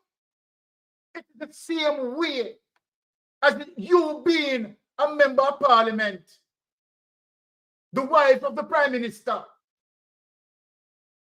and have clouded allegation over your head. You shouldn't have been the Speaker of the House. What sense? It done worse than that. You are not only the Speaker of the House, but you have a seat on the Integrity Commission Oversight. Possibly want to look over your own investigation, possibly, as it relates to allegation. I didn't say that you're a part of the six. I don't know if you're a part of the six. So please understand what I say. I am saying the possibility as it relates to Your statutory declaration cannot be, Andrew Warner's statutory declaration cannot be certified. What he declared, there are inconsistencies. You, being the Speaker of the House, also sits on the Integrity Commission oversight. Honey, I wanted to bring up the list of here's the list. I went through jump on. Okay. So the gentleman who had called earlier want to find out who sits on the Integrity Commission oversight. And the information is on jump. Right? On jump. The information is on jump. So let me just inform people where to go and find it. So people, this is serious enough. This is serious. I'm going to give the names. In the chat. I'm going to give the names. To put it in the chat. I'll put it in a bit. Okay. And wifey is going to put it in the chat as well for everybody see. The link to jump. And the link to jump, where you can go on it and see it for yourself. So, number 1, Juliet Oldness. Number 2, Warmington, E. Warmington. Number 3, Edmund Bartlett. Number 4, maybe I know saying the funny, Delroy Chuck. Passa. I know the mix up there. Well on there. Number 5, Malahoo Fort. How are you going? Number 6, Julian Robinson. So I'm going 1 PNP upon it. Only 1 PNP and 5. My God, 1 PNP and 5 GLP. Master God, we don't know how much of them under the microscope of the Integrity Commission investigation. And if them are people here, they're on the Integrity Commission Oversight Committee, they wait for the report to come to them, to do what with the report. Let me chat in a paper to where people can understand me now. And Jamaica people may have chat to. You see who they wait for the report to come to them? Juliet Oldness. Warmington here, and him not have no manners. April Warmington film disciplined, gone out at the door, you know, dog a drug upon ground. Edmund Bartlett, Delroy Chuck. No wonder why he might worry. Malahoo Fort. Malahoo Fort. 5 GLP and 1 PNP. So then, if there is anything that the Integrity Commission Oversight can do, right then and there is 5 against 1. 5 against 1. This is madness. This is madness. So there you have it.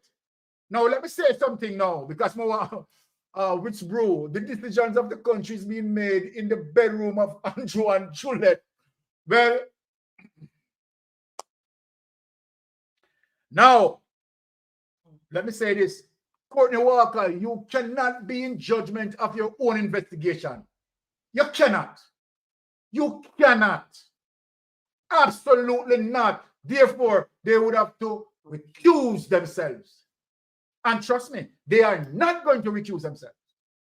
They want to make sure, say, if it is possible that they are involved, they want to ensure that it doesn't come alight. That's what they are ensuring to do. As then we see the corruption sets in. But my final argument on it, this is very much unfair for the Jamaican people to go to the poll. Go to the poll, right? And vote blindly as it relates to possibly voting for 6 members of parliament that are under the microscope of illicit enrichment. This mess supposed to clear up. Come on, mainstream media, what wanna do? Are the social media just pull them thing here? Mainstream media, no, come on, man, pick up on this. What we have said. Mainstream media, what we have said. It cannot be right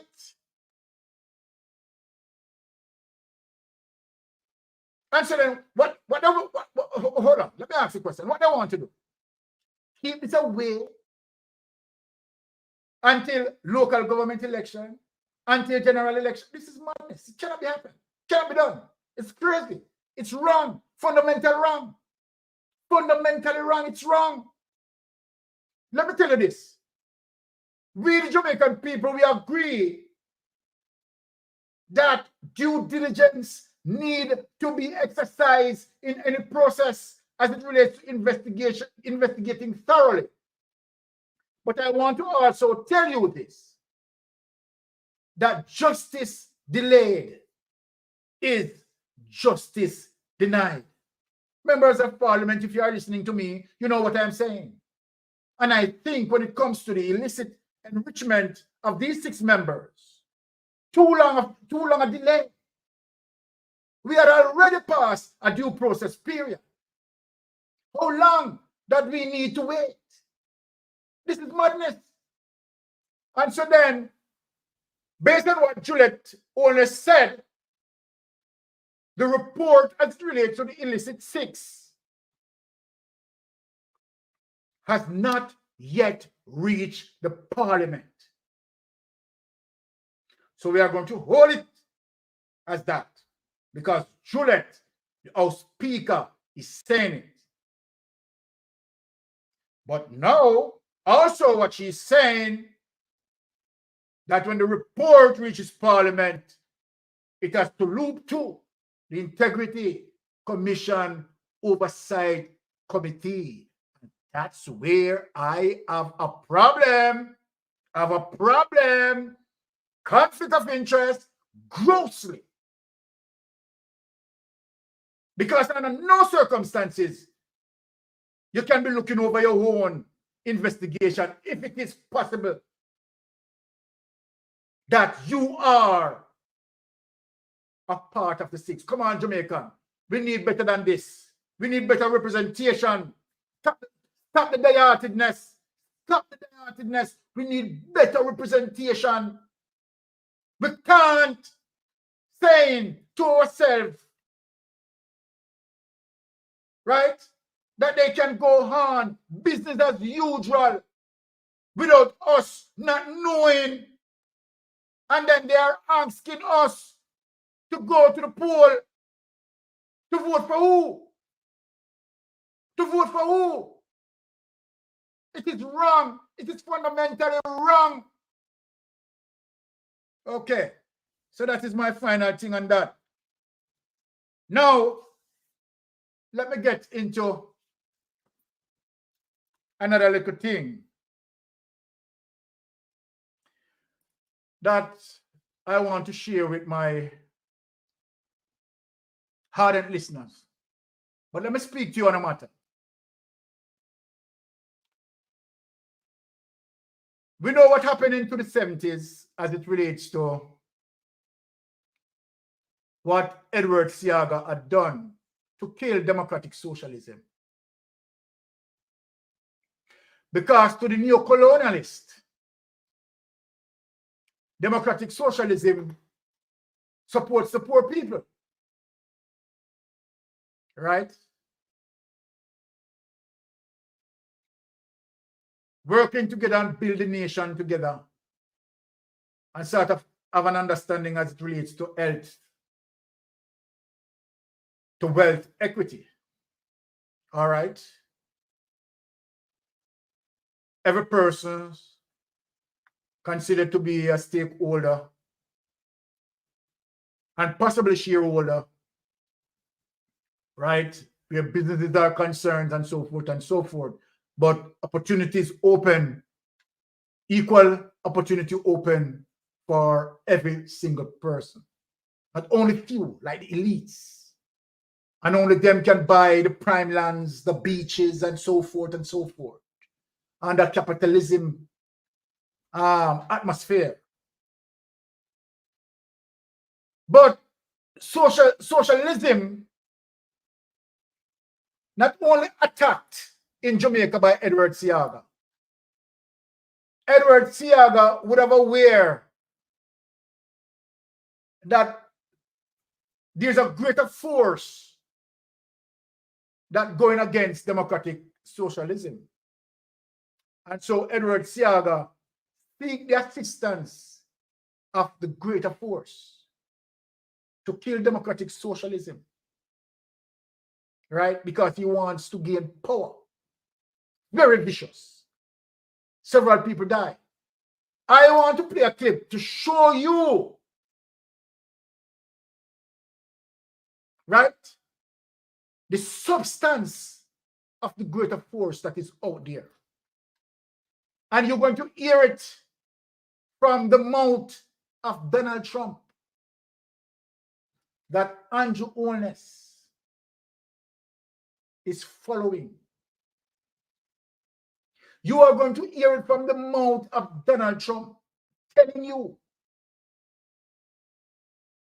that he wants to put a permanent debt to democratic socialism.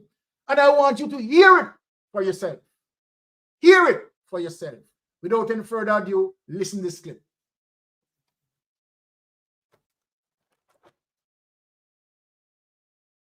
President Trump speaks in Miami.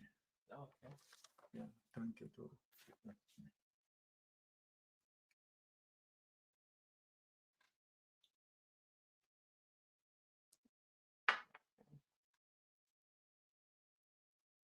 Crowd the red meat they were looking for. A new day is coming in Latin America. It's coming.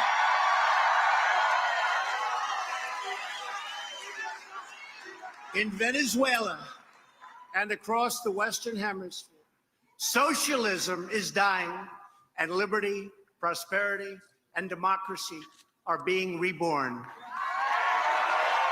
And Trump on delivery of humanitarian aid to the Venezuelan people, huge piles of food and supplies staged, ready to be moved into the ravaged country, but blocked by Nicolas Maduro, who Trump describes as For a man controlled by the Cuban military and protected by a private army of Cuban soldiers.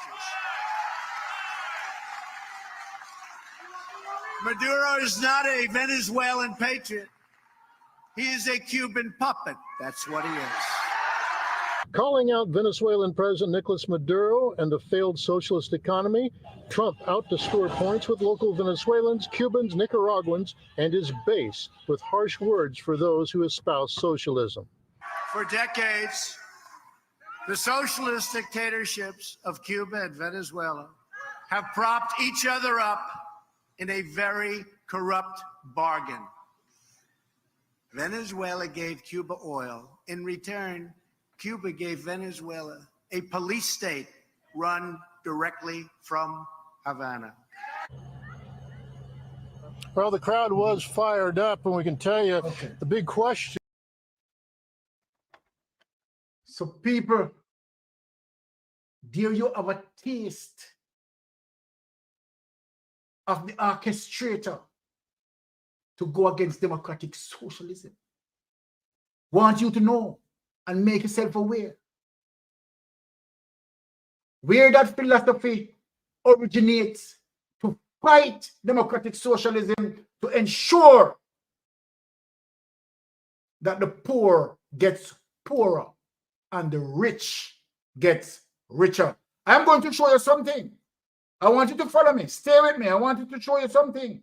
Watch on this next paper that I'm going to show you where Andrew Holness side with Donald Trump to shift from Venezuela. And you know what? United States, after Jamaica, follow United States, follow Donald Trump, and shift from Venezuela. United States now gone back to Venezuela. Now leave Jamaica out in the cold. Out in the cold. People, look at this paper. Put it up. Okay. Just share that.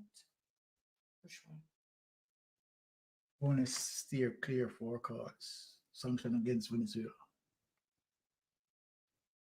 There. Share? Yeah. Okay, so people, when I tell you that Andrew Holness is a puppet and a string, a puppet as it relates to siding with Israel, and a puppet on the string as it relates to side is a puppet. Only steers clear of calls for sanctions against Venezuela. February 7, 2018, Prime Minister Andrew Holness left with U.S. Secretary of State Rex Tillerson at Jamaica House. Prime Minister Andrew Holness has stated that Jamaica is no longer getting oil from Venezuela, but has avoided saying whether his administration supports the economic isolation of the South American country in the international community. The U.S. Secretary of State Rex Tillerson visited Jamaica Wednesday, has been calling for sanctions over the current political and economic crisis in Venezuela, demanding that the South America country seeks to hold democratic elections.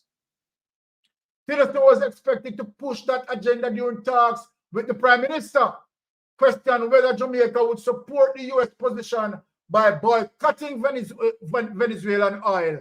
Holness responded that Jamaica does not now import the fuel from Venezuela and suggested the U.S. could be a new source. Big sellout. Put it away.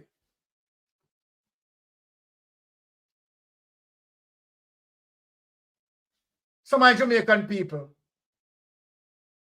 claim that he is no longer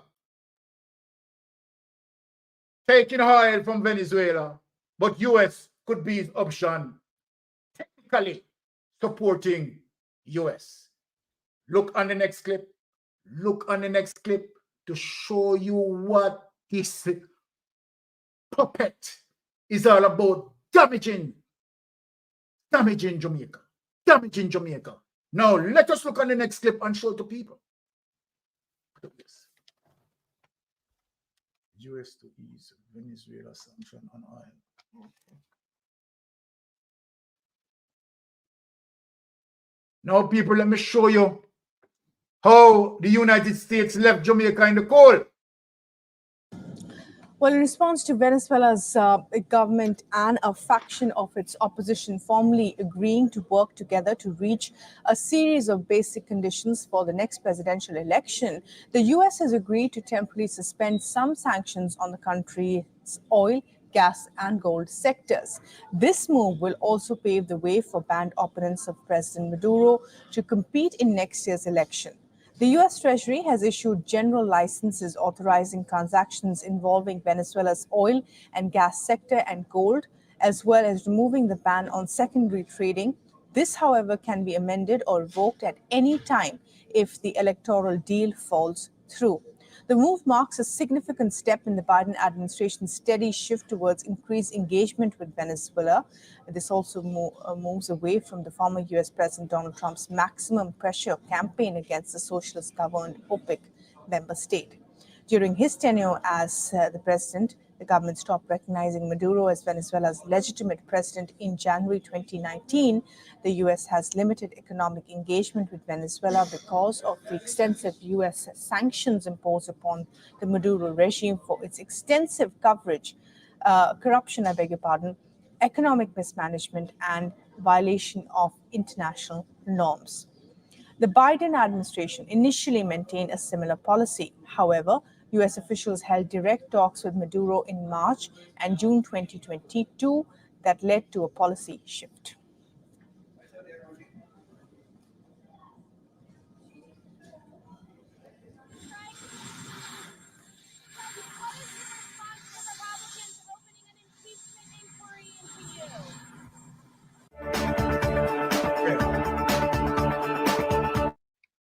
So my Jamaican people, look at this. I just want you to see this. Now that United States and Venezuela once again now have renewable talks, sealing the ban again.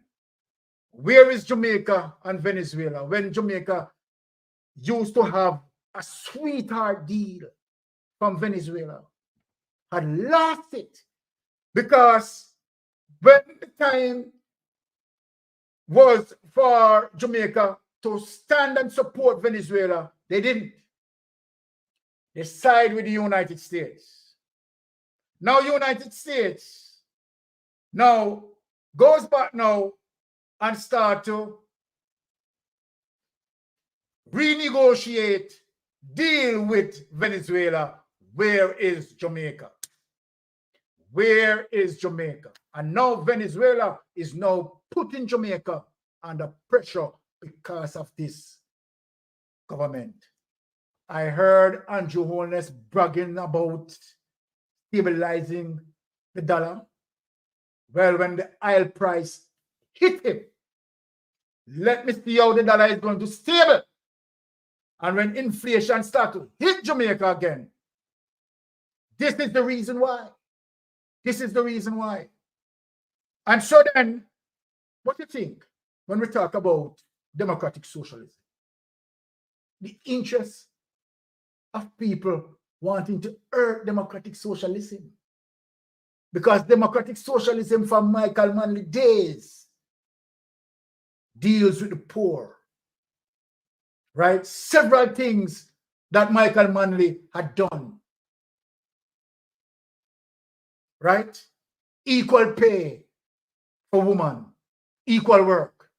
Gone are the days when woman and man used to do the same work and the woman used to get less pay. Michael Manley and a democratic socialism changed that. Several things that Michael Manley had done created national housing trusts for poor people. And then, what Jamaica Labour Party has ever done to push Jamaica forward. But every time Jamaica Labour Party is in power, we retrogress 1,000 folds. Venus sang, so are the people supposed to vote for these illicit fix? The people have the right to know their employees' performance.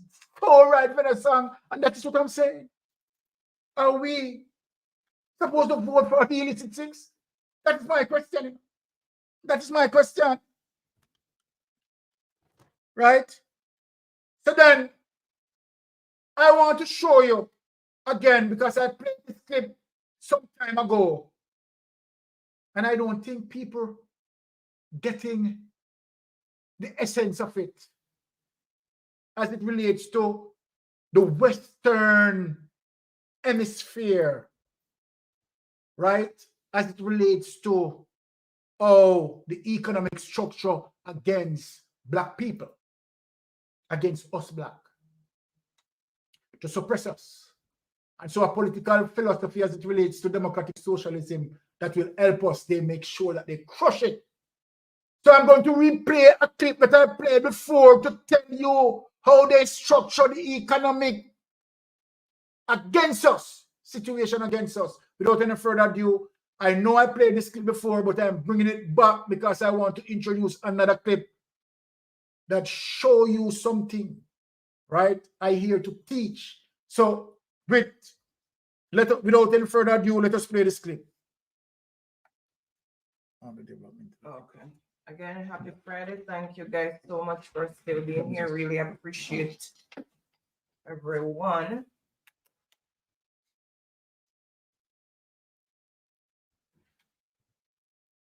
A couple of tables just to paint a little bit of a picture that you already know. Okay, so what this presentation is fundamentally designed to say is this. Africa, historically, sub-Saharan Africa, has been fundamental to the global prosperity of the advanced countries. Okay, and Africa had a role to play. It has a role as a raw material producer. We will not allow sub-Saharan Africa to escape that. Okay, we do everything to keep sub-Saharan Africa where it is, also impoverished. It's absolutely vital for the prosperity of everyone else. So let's get clear about that. Okay, and this means all the economic structures, all the global institutions and the economics we teach everyone is all designed to keep Africa exactly where it is. And whether it is Europe or US or now China, it's always the same. We need Africa to be impoverished because we need those raw materials and we need them dirt cheap. Okay, so that's the message. It doesn't mean to say that there's nothing Africans can do. Of course there is. Okay, but this is the opposition that they're fighting. This is what it's about. Because if Africa does do something different, I assure you living standards of all those in Europe and North America and Asia is going to fall. Okay, and that is a big price to pay. I assure you that the West is not going to allow that without a big fight. Okay, so this is what it's fundamentally about. What I want to show you is how these structures are operating. It's just 20 minutes, so we can't do very much, but just to give you a little bit of an idea. And why I keep the ideology part there is because we are part of the producers of ideology.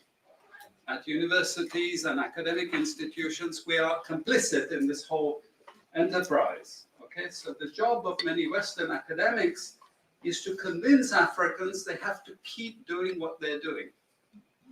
Okay, and to show them it's your fault that you're poor. It's not our fault. It's your fault that you're poor. You know, so this is what we do in academic institutions, and I want to show that. Okay, well. Take it away. Take it away. To start, this is what it's basically about. So you. Right. I just want to show or remind people the ideology, right, that is against us, right, for us to survive, right? And so then you have to understand the importance when we're talking about democratic socialism, right? Now, of all the European countries, HB Love, Byron, it is only 1 PNP and 5 Cook GLP. My God, Jamaica mash up, erect. Right? So then, you know where that I go. All right. So I want to tell my one more clip that I'm going to play and then on over to Wifey. Right? That of all the Western countries that suppressed us, the European countries, of all the European countries that suppressed us, England, Ireland, Britain and Spain, France, and all of that, all those European countries, one European country that has never suppressed Black people in the history of the world,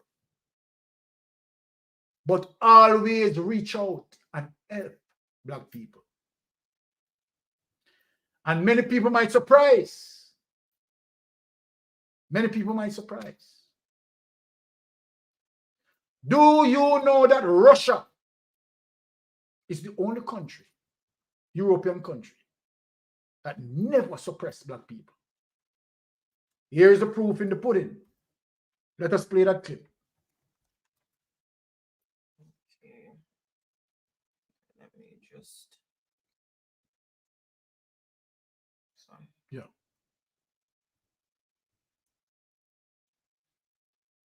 More than $20 billion in debt owed by African countries. This debt had accumulated during the Soviet era.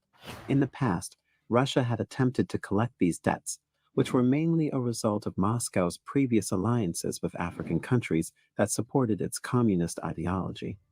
During this time, Russia provided military equipment and technical assistance to countries such as Angola, Algeria, the Democratic Republic of Congo, Ethiopia, Namibia, Mozambique, Morocco, and South Africa, among others. As a result, many African nations found themselves heavily indebted to Russia, with official documents estimating the total amount at $20 billion. During the conference, Putin also revealed that the trade relationship between Russia and African nations is thriving.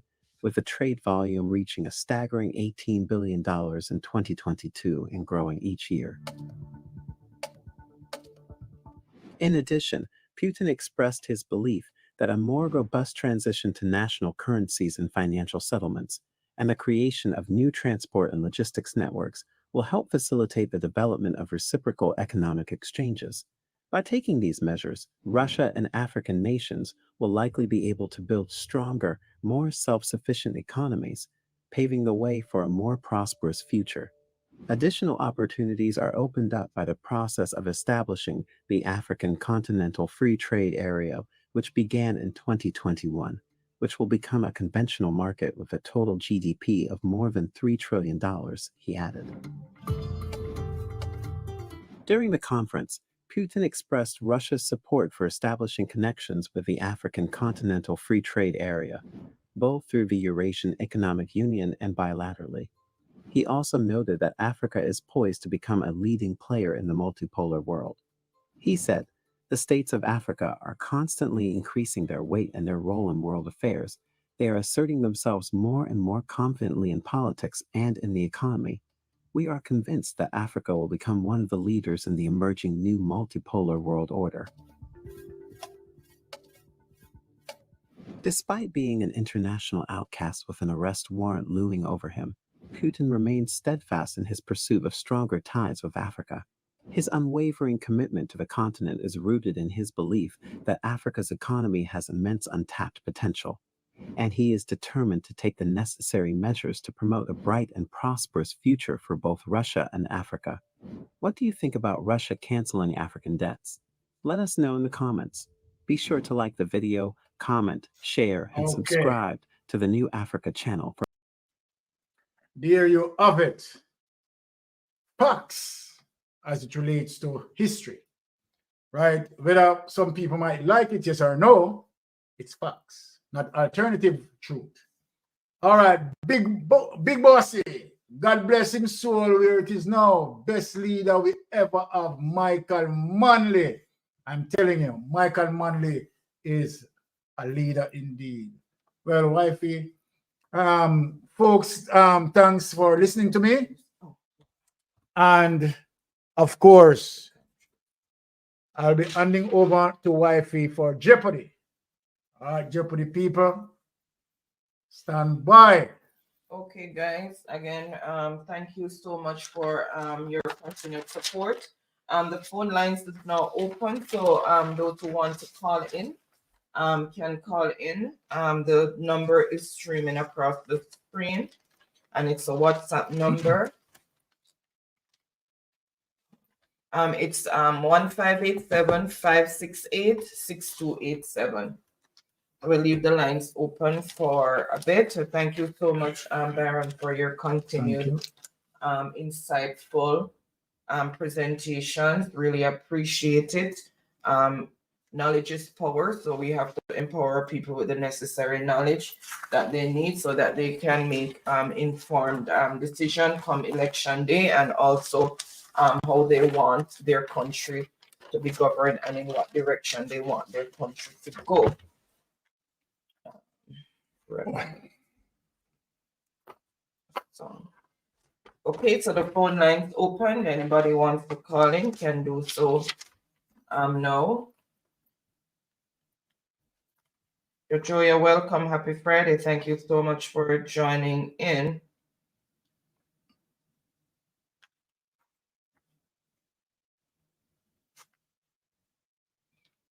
Okay, so, all right.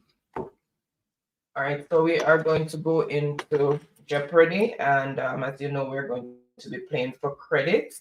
Person with the most points will get 1,000 Jamaican dollars credit. Did you say our flow? Then we will have 4 runners up of $500 each for digital or flow.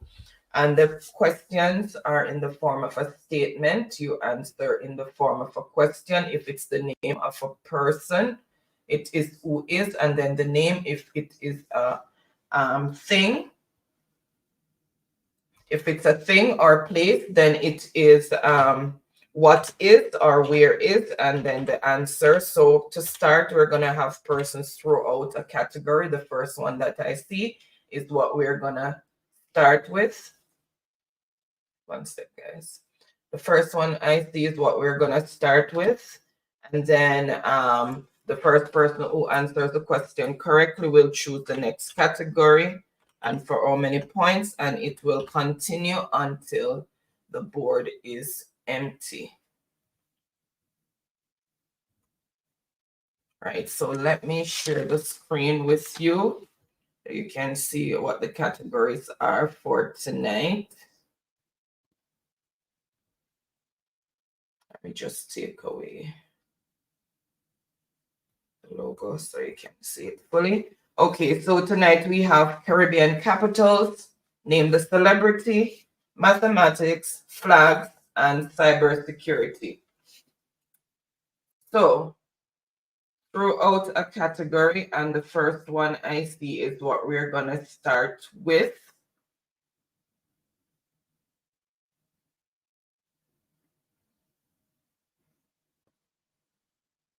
Just still looking through. Welcome, Jacqueline. Happy Friday. Thank you so much for joining. You really appreciate you being here. BCA Smith, welcome, welcome. Thank you so much. Happy Friday. Okay, Janet is saying thank you, Byron. Bless up, Janet. Okay, and Marva is also saying thanks for the continuous teaching. Nordy saying great program. Thank you so much. Okay. Letitia is saying God cannot lie in his words cannot be broken. He cannot fail, his promises are true. Andrew Joy is saying thank you, Mystic. All right.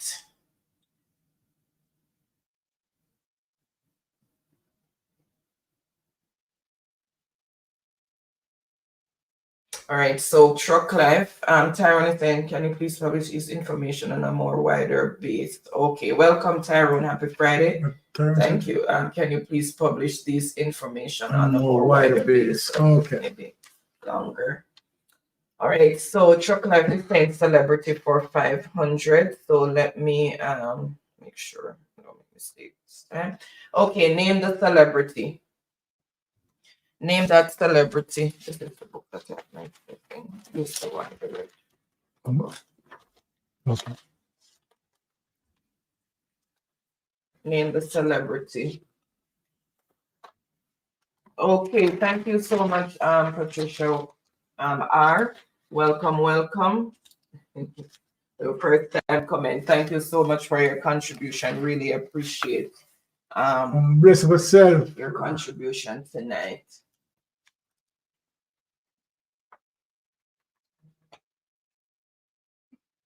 Okay, so we have a call. Calling. Okay, hold on.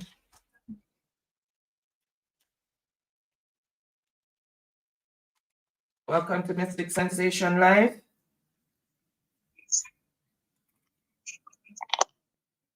Hello. Yeah, welcome to Mystic Sensation Live. Hello. Yeah, well. Yes. Yes, you're live. You're on here. Yeah, good night. I watch how I first call in. All right. Thank you for always watching us.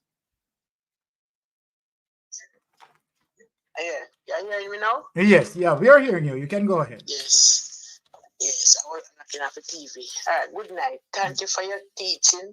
Thank you for everything. Thank you very much. But you know one thing when we are big, we know that dance for fiddle for me. Same like how 1980 I was a child, but big, 8, 9, 10 of cents. And the same trick when Siaga do to we as a child and the country, same trick and Joel is a come with. You're 100% right. This election, it now let go of a power because he name most of prison. Whether will and won't, he name most. And them are going to do everything negative we can think of. believe me, them are going to do everything, every trick in a book that them will try. Because if you stand up and see the House of Parliament becomes a bedroom for your wife and a husband, that is so wrong. And Mr. Truck, when Royal Reid, them ain't gonna lock him up. Instead, the police then go and Royal Reid like Nicodemus in the night. And he come back now and go and talk about the speaker, what the speaker said. It no must always be right, but what the speaker says final. This is downright dictatorship. You're so right. Jamaica House of Parliament. What are we teaching the kids? What are we teaching the young lawyers of a university, the young people who aspire to become a politician? What are we teaching them? This is autocracy. This is autocracy, my sister. Autocracy. Well, me don't know so much big word, because I don't run of school, but me understand where I go say. When you see me now, I want to tell the Jamaican people them.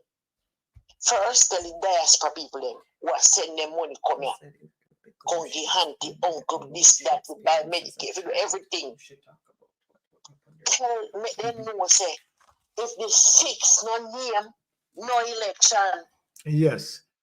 Sis. No, the 6. Because we don't want to go back on 14 for no thief. Exactly. You're so right. Marky G, when you got Parliament, make them know, say, if the 6 no call, it's not going to be nice. Not going to be nice. Every day, one day, but you could drop out. Exactly. They can't be asking us to go to the poll to make vote for these persons, you understand, who is pilfering our treasury. It is not fair to us. Not fair to us. I live in Jamaica. I work, honestly. And I tell you, sometimes tears come in eye. I don't know, when you get the PMP, you know, which one to flip, if it do or if it that. I'm not saying when the PMP win, it's going to be like a butter upon a bread. No. But my God, me a 53-year-old, and I the worst this me ever see. Me used to work the same work come here, do you know? And me could go buy half bag of rice, half bag of flour, half bag of this every month. And I mean, have money left to see if the hospital bill. No, we can't do it. I mean, I get more money now than then. No, sir, not about that government. Right? Portia seems to make sure say every year minimum raise. And when you put $20 per the hour, you know how much money that? You know how much money that? When you put $15 per the hour, you know how much money that? And now we are getting a bag of money. If Jamaica continues, so we soon push a money per wheelbarrow. And no use. Can't buy a bread. Can't buy bread. Sad. So, me I want to time to have other people. Yes. And me I tell you, may God help you and thank you very much for hoping in our high and Jamaican people who have ears to hear, who hear, who have eyes to see, look, be dieted, be for the country. It's all about our country. That's it. It's all about Jamaica and our great grandchildren. God bless you. Thank you. And have a wonderful weekend. Right. Blessings. All right, I'm trying. All right. All right. You're welcome. All right. So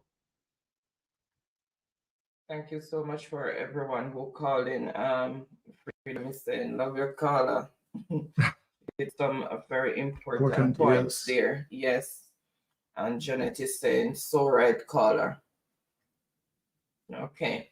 All right. So I see the answer that I am looking for. So I'm just going to go ahead and reveal the answer. And it is, who is Little Wayne?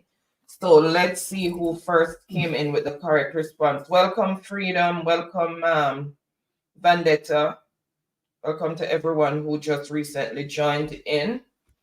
Okay, so let me just see who first came in with the correct response.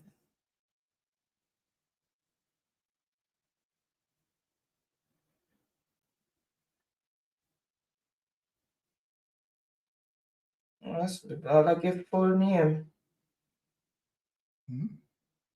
Right. So remember, name of a person is who is. Okay, that's where it started.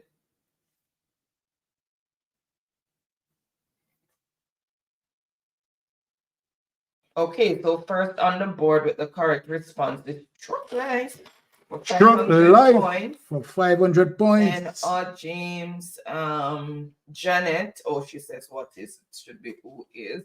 Then Nordy, Jaquan, Maureen.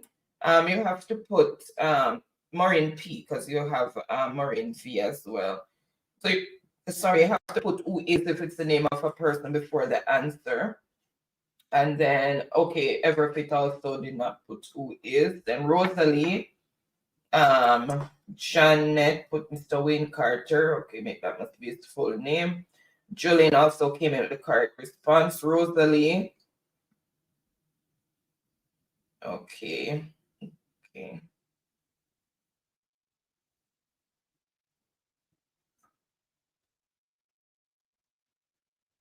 All right, so that's how the answers came in. So Chuck, choose the next category and for how many points. Yes, guys, Mr. Ron James was reinstated back to his position in his job, and he's to be paid all the back money that they owe him from giving him partial salary. Yes, man, it's Christmas nice. Yes.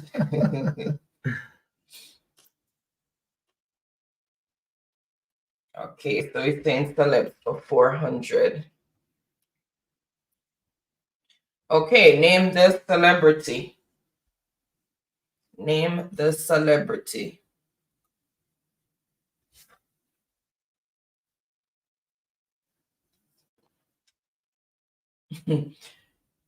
Freedom says, Maureen, let's see how they will try to circumvent the ruling like they have done for the police pay. All right, I don't see Empress yet. Junior Lifestyle, welcome. Happy Friday. Thank you so much for joining in. Really appreciate the support.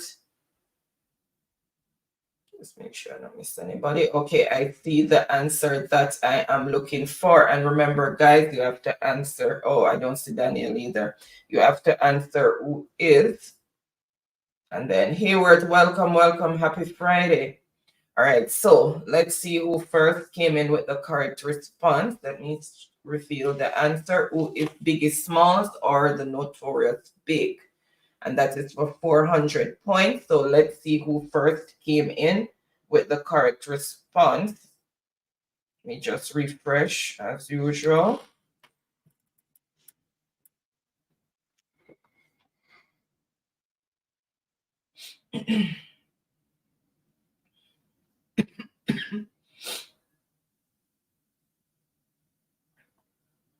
Okay, first on the board with the correct response is Truck Life, 400 points. Biggie Smalls. Much point? 400, sorry. I got dry. Welcome, Empress. Happy Friday, and Empress is under Island Things. All right, Empress, there. Bless up yourself, Empress. Big up yourself. Audie also came in Biggie Smalls. So Nardi. Truck Clive also gave Notorious Big, Jaquan, Janet, small and it Everfit. Wayne started. Michael, who is okay, and Hayward also came in with Biggest Small. Mr. Dave, welcome. Happy Friday. Yes, we are happy for him as well. We started the program by highlighting the fact that he got reinstated. That is such happy news for Christmas coming for his family. You can imagine the emotional turmoil that they had gone through. Sad, but a little bitter and sweet. You can just step on people as they feel. All right, and that's how the answers came in. So Truck Life is saying celebrities for 300. Okay, name the celebrity. Name the celebrity. Percent truck life don't know, Joe.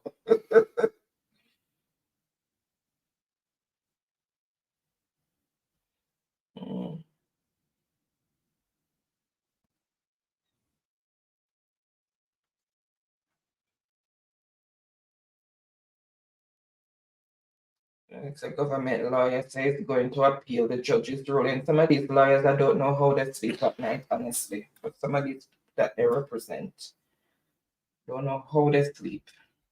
Very good question, because somebody who come into us at atrocities. What are you gonna take their money? Okay, Ricardo is not here either. Him soon come in. Asking where Oreo cheesecake. All right. Oreo cheesecake soon forward, man. I wonder what the time in Jamaica. Oh, 10 after 9 in Jamaica now. No, it's after 10 in Jamaica, 19 past 10. It's 2 hours behind. I remember we forward. We roll back. I mean the clock. Okay. Roll back the clock. All right, I see the answer that I am looking for. Let me reveal it. Who is Nicki Minaj? So Nicki Minaj, and that is for 300 points. So let's see who first came in with those 300 points. So is 3 gone. Let's see who first came in. Let me quickly refresh.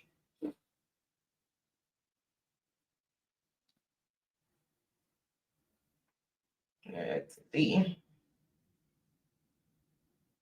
Okay, Empress, 300 points. Who is Nicki Minaj? Just make sure I didn't miss anybody up here. Check one more time. We good? Right? Yeah. So Truck Life, who is and then laughing. Okay, and then Empress for 300. Empress for 300, then Truck Life, then Odd James, Nardi, Rosalie, Hayworth, Hyacinth, no, Jack one, Reef one, Truck Life. Okay, Patricia didn't put who is. All right, so that's okay. Janet also came in. Maureen. Okay, that's how the answers came in. Okay, Empress is saying cybersecurity for 200. Okay, so the score as it is: Empress on 300 points, Truck Life 900 points. You said cybersecurity for 200. These are well-organized groups of criminals who methodically look for computer vulnerabilities to steal large numbers of financial or credit card accounts for financial profit. Name this criminal body. These are well-organized groups of criminals who methodically look for computer vulnerabilities to steal large numbers of financial or credit card accounts for financial profit. That one is for 200.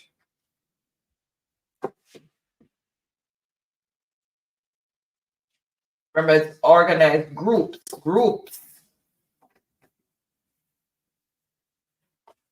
I don't need a particular name for different type of groups. I just need one umbrella name that they fall under. And it's 2 words. One of the words already in the statement.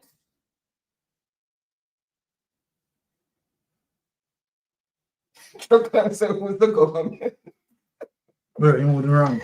I should have given a point, sir. Well, I can get in.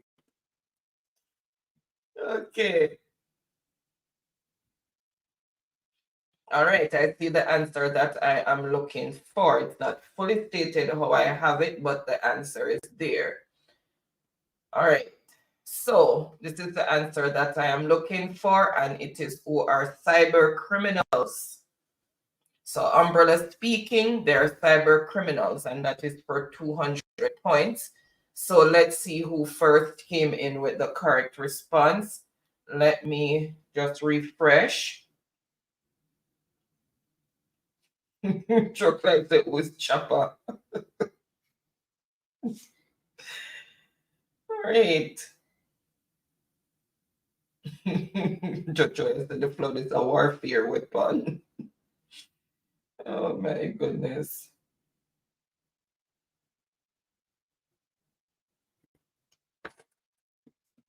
Okay, Empress, she has cybercrime. All right, so we'll just go with that, and that is for 200 points. That's Empress? Empress, yeah.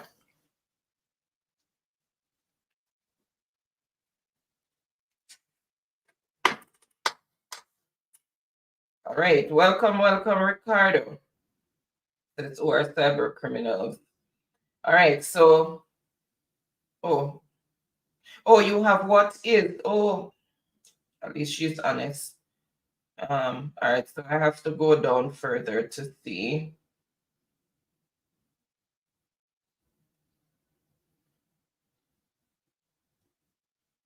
Did she have what is, not who is?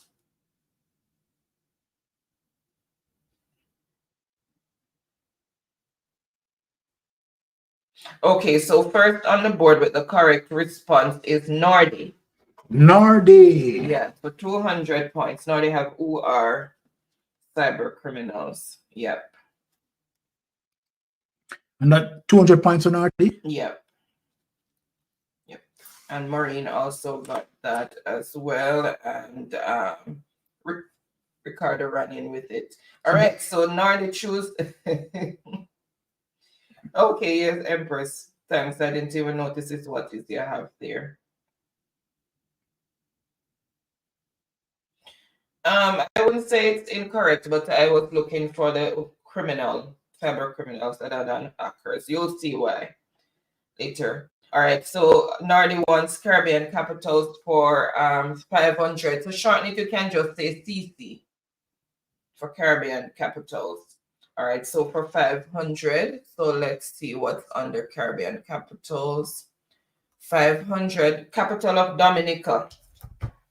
Capital of capital of Dominica.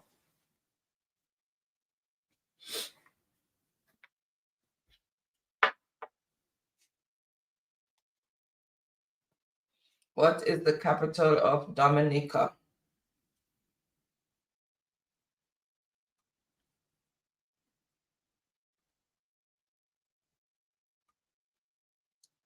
All right, and I see the answer that I am looking for, so no delays. Oh, I need to. What is Rosso? And that is for 500 points. So let's see who first came in with the correct response. The paper over there for last week. I didn't get somebody so send in again. I did not get her number to send her the credit. She didn't send it to me on IG. Rosalie. Which Rosalie? All right. Okay, here it is. So while I'm looking for that, Rosalie, who made the board last week, I still did not receive the number to send the credit to. Remember, I was supposed to send the number to me on IG, but I still have not received. So, Rosalie is there right now, right? There's more than one Rosalie.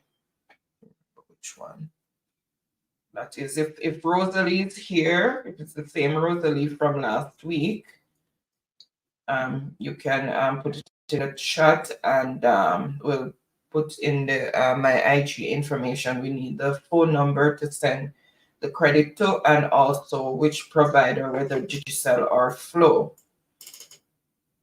All right, so let's see who first came in with the correct response. Empress, what is Russell? Then Freedom, so Empress. Okay. How much for that? 500. 500. Then Rosalie, Odd James, Odd James. Okay, that's the Empress win again. All right. Okay, so the score as it is, Nardi and 200 points, Empress 600 points, Truck Life 900 points.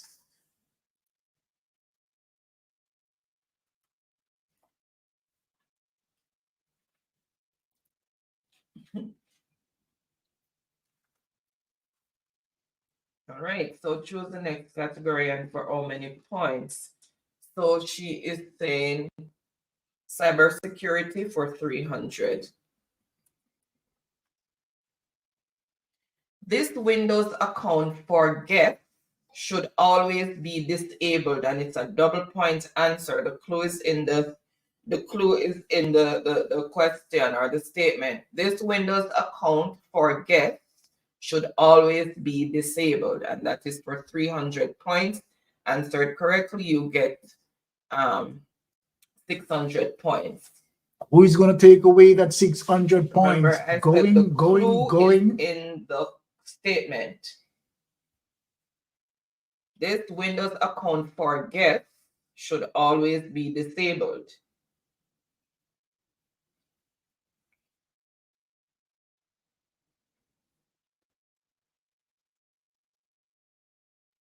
Okay, I see the answer that I'm looking for. Somebody's listening to what I'm saying. All right.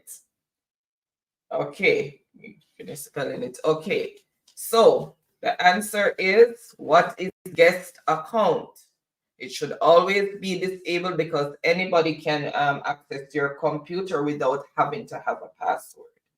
So guest account must always be disabled, and that is for 300 points. So 600 points. 600 so points. Let's see who first came in with the correct response. All right, let me just quickly refresh.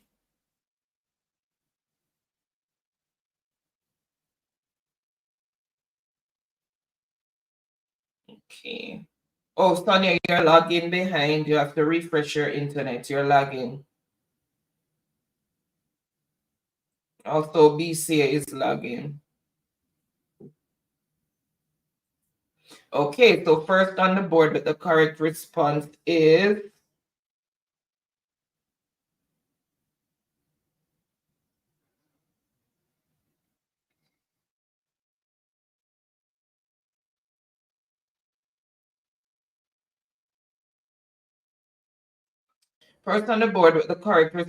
Ricardo for 600 points. You started typing the account, but So Ricardo? Yeah. You didn't, but as long as he has the guess because account is in the statement, and then hold on. So Ricardo And then Freedom. Correct, you finish writing it out. Then Empress. Yeah, it's guest account. I look it up. The administrator one, yes, that's for sure. But apparently a guest account, anybody can log in to your computer once you have that and access anything on your computer. They don't have to have a password. Administrator is one of them. They have a long list.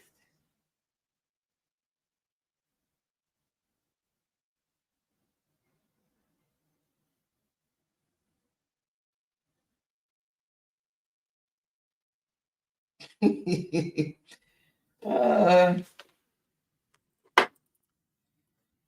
it's obvious you don't have anything to do on this Friday night, and you don't have anything sensible to say about your government, so you just come and talk foolishness.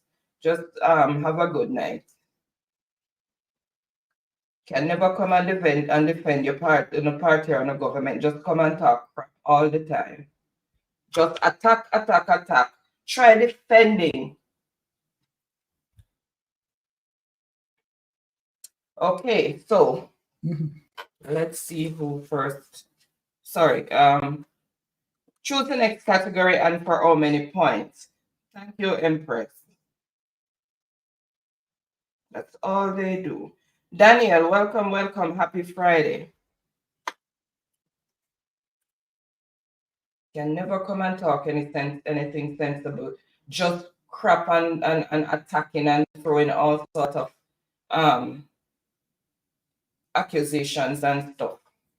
Say something that your party or your government have done. Show the evidence. And show the evidence. Disgusting. That's why the country can better, because of people like you, the enablers.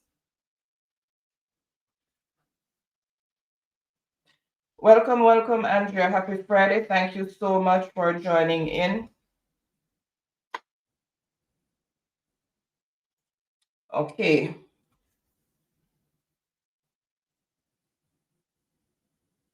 How should Daniel says he's having headache and pain? Headache. Hope you feel better soon, Daniel. It says stick out. So sorry to hear that. The flu season, I was like that not last weekend, the weekend before. Couldn't even go to work. I hope you feel better soon. Ricardo is saying capitals for 400. What is the capital of Haiti? And that is for 400 points.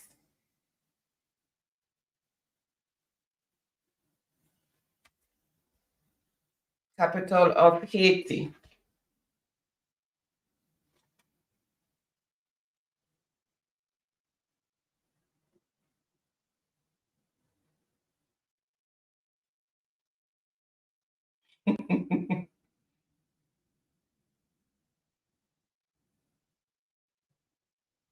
Oh, Ricardo is saying admin doesn't need to be disabled because you'll have the credentials for the account, yeah.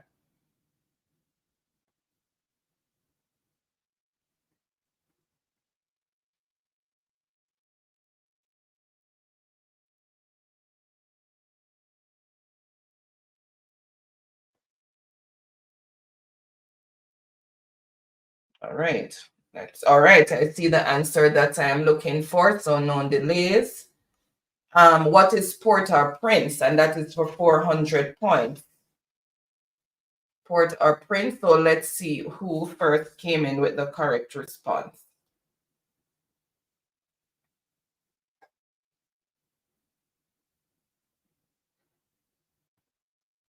The Lego Cuba there. Oh my goodness.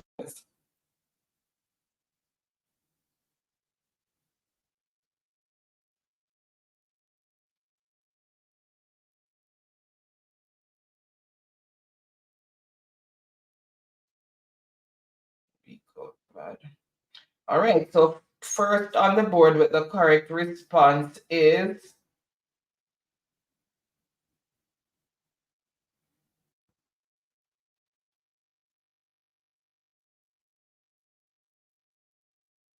let me just see here, trying to make a determination. Ricardo, Port-au-Prince. Much? How much? And that is for, what, how many was that again? Hold on. 400 points. That's 400 points for Ricardo. Then Daniel is still hanging in there. Thank you so much, Daniel, but he also answered it correctly, but the spelling messed him up. Empress, sorry. Rosalie. Rosalie, was it you who made it to the board last week? I can't remember which Rosalie it was. Then Nordy. So the score as it is, Nardi and 200 points. Empress, 600 points. Truck Life, 900 points. And Ricardo, 1,000 points. And Rafe also came in with Port-au-Prince, BC. Port-au-Prince, but didn't put what is. All right. And Fish, Andrew Fisher also Port-au-Prince. So who put Cuba? Marine also came in with Port-au-Prince. Julian also. All right. So choose the next category and for how many points. Okay. So Rosalie said yes. So we're going to need to get your phone number. So I can, if you try put it in the chat here, I am not going to see it because you do not have moderator. So later on we'll put in we'll drop the my IG information and then you send it to me on IG.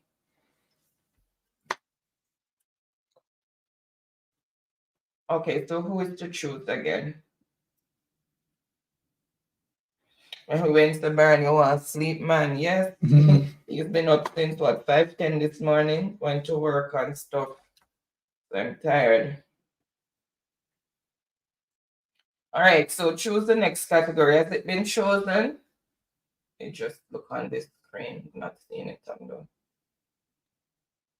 So behind on this one.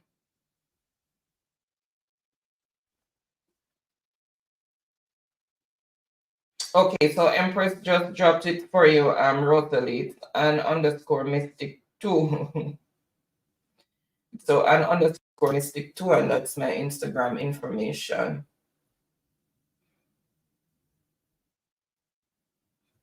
See what the person came in and said. This is why I got a bit brazen now. Yeah, man, read it long time. You read it? I didn't realize. Tired of them coming in like that. You know what for brains? Them are the problem. You know, but I'm sorry for them. You know, it's just that. Just bring down everybody else with them.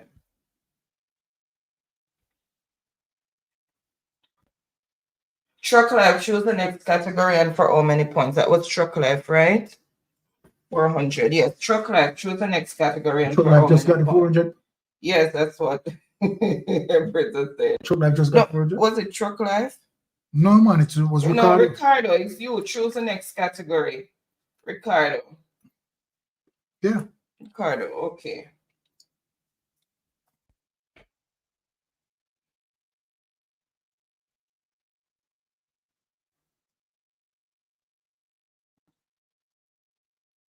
Okay, who's supposed to choose next? Choose. Right now my brain's scrambled. No, it's Ricardo supposed to choose. Who's to choose? Choose. It's Ricardo. Which one we just did? Port-au-Prince?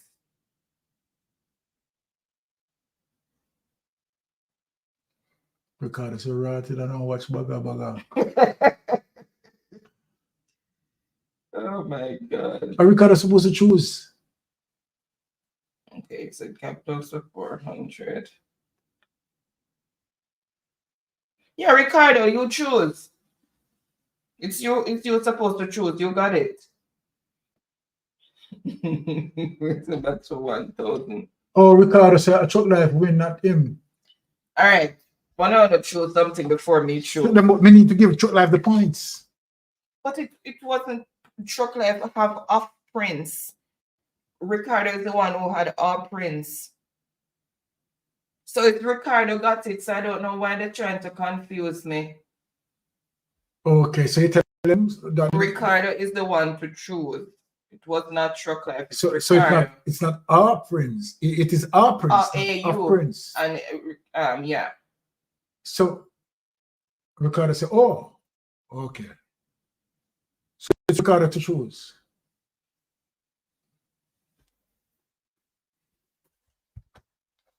Okay, it's saying math for 200.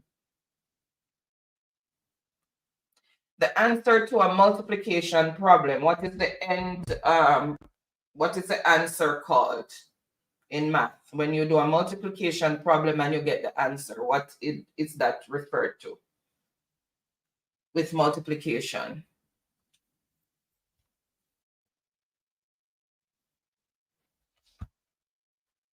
With multiplication. We can't hold it.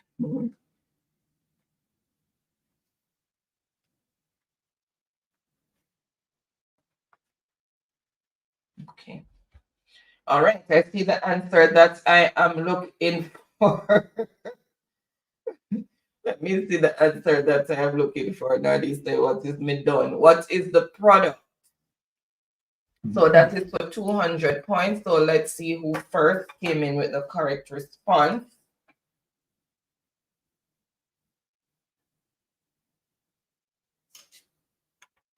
Empress for 200 points. Product. Then Andrew, quotient is for division. Then Danielle, Ricardo, Rosalie. Oh, Empress got that? Yeah. Curiosity Kid. What's the 200? Jacon also got that. Hayward also got that. Okay, so you're saying cybersecurity for 400. Cybersecurity for 400. This is what the National Institute of Standards and Technology recommend as the minimum password length for all user operative word created passwords. So I'm going to read it again. This is what the National Institute of Standards and Technology recommend as the minimum password length for all user created passwords.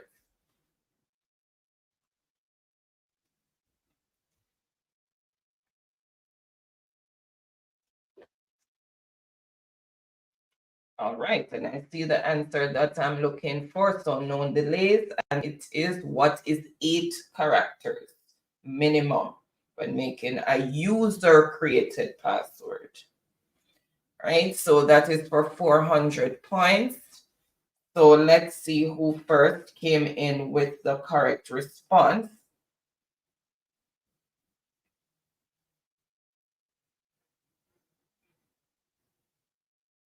Freedom, 8.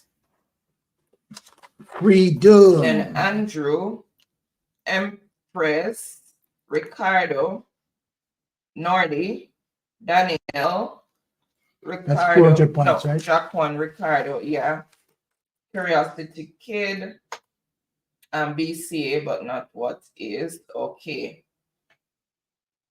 Okay, I think you're lagging. When you get here, you need to refresh your internet. You're lagging behind. Also, Sonia is still lagging. All right, so choose the next category and for how many points?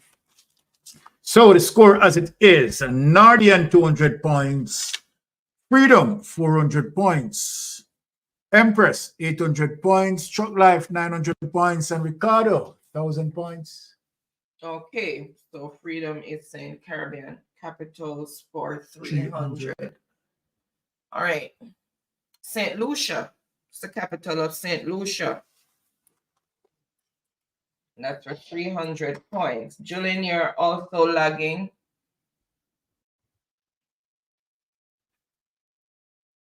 Yeah, you really got some near misses. True.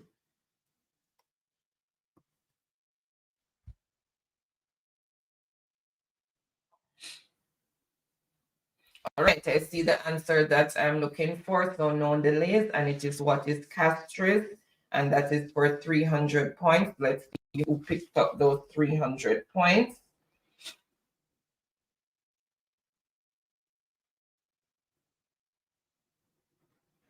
Okay, Empress, 300. Ricardo, Freedom. Okay. Empress 300. Yeah. Don, Daniel, DCA, Maureen, Rosalie. Okay. So there you have it. Nardian 200 points, Freedom 400 points, Truck Life 900 points, Ricardo 1,000 points, Empress 1,100 points. Okay, Sonia. Okay. Yes, that I saw a delayed answer coming in. Yeah, Empress got it done. Win. BCA. Oh my goodness. So CC for 200. So we're continuing with Caribbean capitals. Grenada. What is the capital of Grenada? What is the capital of Grenada? And that is for 200 points.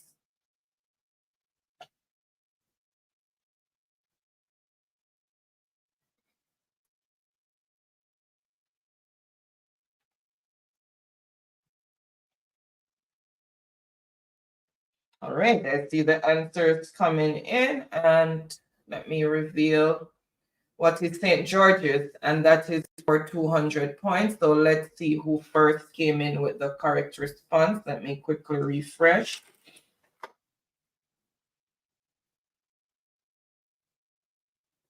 Ricardo, 200 points. Then Freedom, Empress, Danielle, Ricardo, Rosalie, Nardi,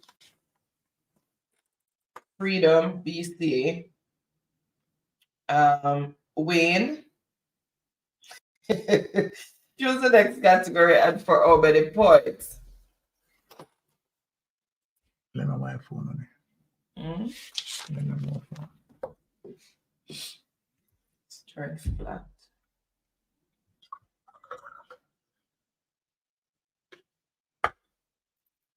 All right. Ricardo, choose the next category and for how many points?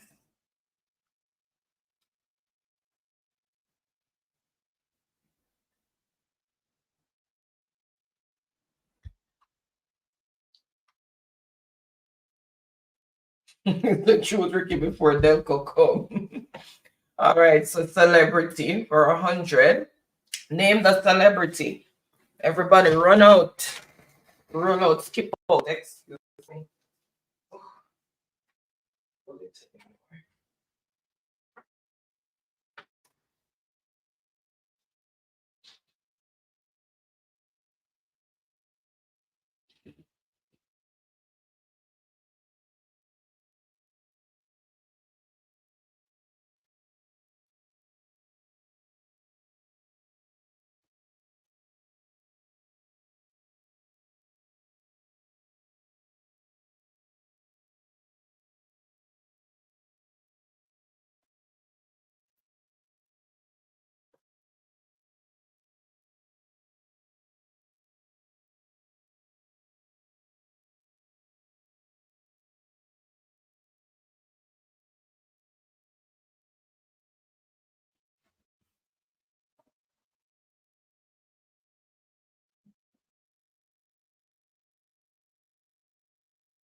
Oh, yes.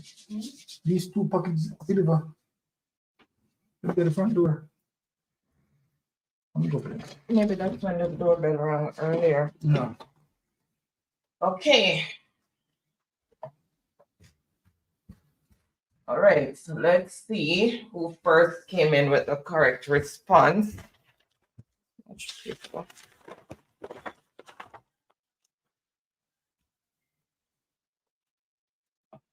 All right. Let's see who first came in with the correct response. Let's reveal the answer, and it is Who is Rihanna. Remember, name of a person is Who is, and that is for 100 points.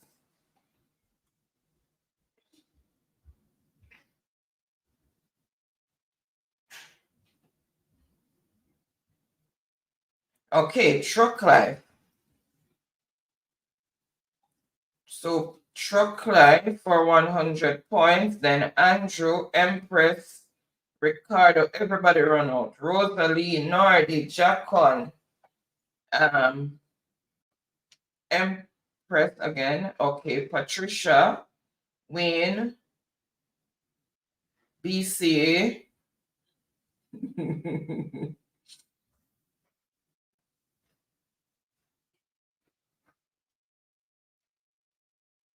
Then Maureen also came in with the correct response.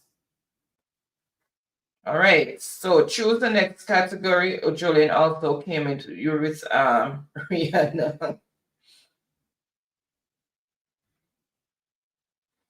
Oh, Daniel, Ricardo, David Delco working proper. Okay. Would more have electricity than anybody else because of his well performing Delco. All right, Truck Life is saying celebrities for 200. So let's see.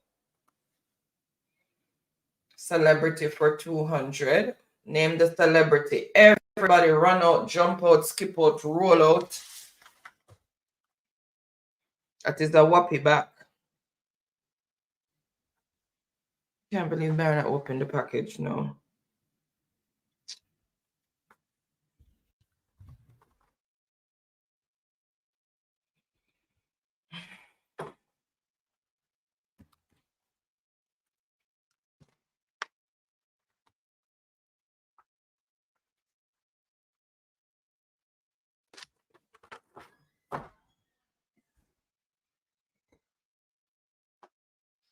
Remember, name of a person is who is. All right, I see the answer that I am looking for, and it is who is Tupac Shakur, Tupac, whichever way you want to put it, and that is for 200 points. Yep, 200 points. Oops. All right, let's see who first came in with the correct response.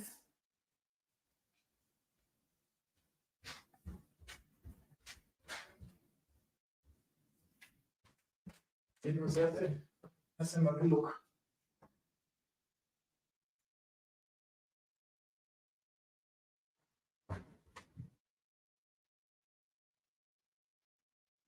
All right, so first on the board with the correct response is Truck Life, Andrew, Ricardo, Empress, Nordy, Daniel, Don, Rafe,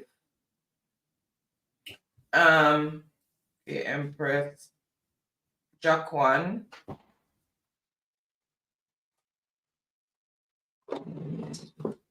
Maureen, Eve, Truck Life 200. Truck Life 200? Mm-hmm. You put it now? Mm-hmm. Ooh, when some I go eat my fried fish, oh, me then eat some of that now and enjoy. Bon appetit. Hey. So the score as it is. Sharon also got to with Tupac. Nardi 200 points. Freedom 400 points. Empress 1,100 points. Truck Life and Ricardo 1,200 points. Alright, so choose the next category. Truck Life. That was super on fire. You're not turn it up all the way. Okay. Can't remember some of that eating on yet. All right. Math for 100.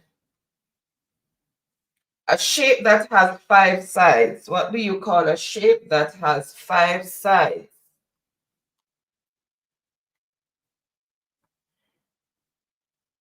Yes. A shape that has 5 sides. All right, I see the answer that I am looking for. No delays, and it is what is a pentagon, and that is for 100 points. So pentagon. Let's see who first came in with the correct response. Ricardo, 100 points. Truck Life. 100 points to Ricardo. Mm-hmm. Cuba One, welcome, welcome. Happy Friday.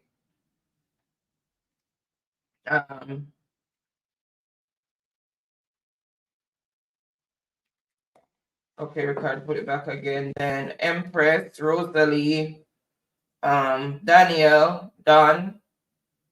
Oh my goodness. BCA, Jaquan, Hayworth also got Pentagon. Okay, choose the next category and for how many points to give the point. Mm-hmm. All right, choose the next category and for how many points, Ricardo.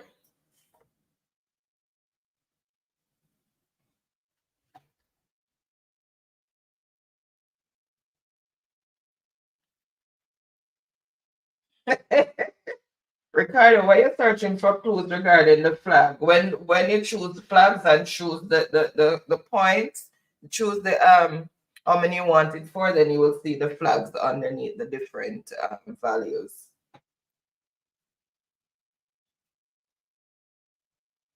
Yeah,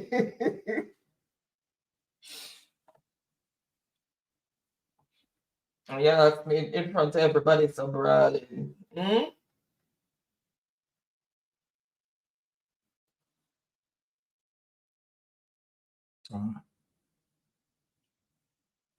Here, Ricardo, choose the next category and for how many points?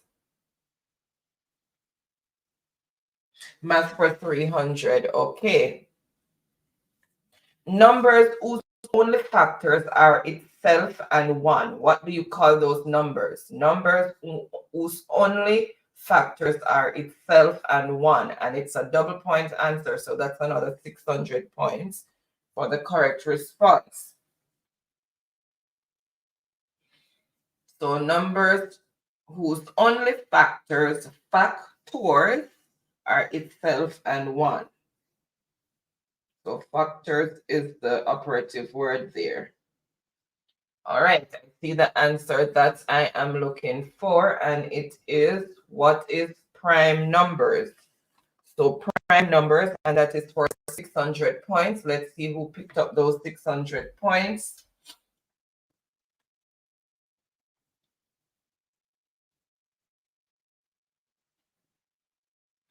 Empress, 600 points. Then Sonia, Janet. Much points for Empress? 600. Then Sonia, Janet, Jacon, Ricardo, Hayworth also got that. All right. What's his phone number? Choose the next category at for how many points? Empress.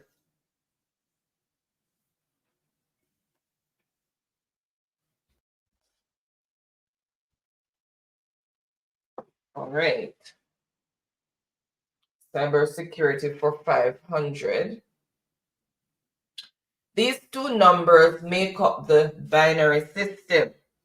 These two numbers make up the binary system, and it's a double your score answer. Which two numbers make up the binary system?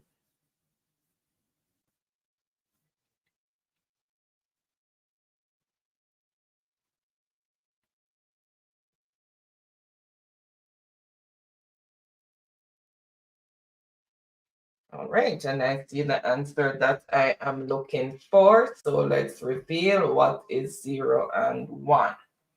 So 0, 1, 0, 1, 0, 1. So that is for 500 points, and then the overall score will be doubled. So let's see who picked up that sweet deal there.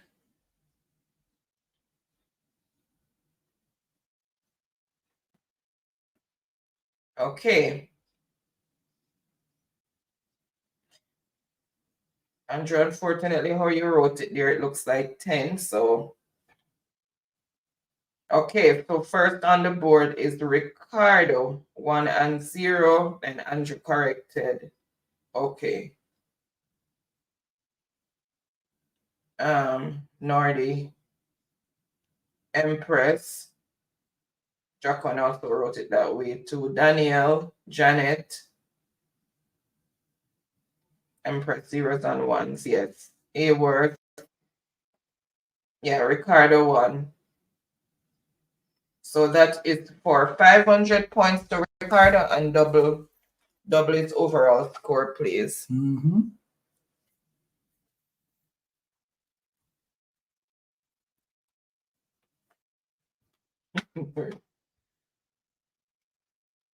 Yes, 0 and 1.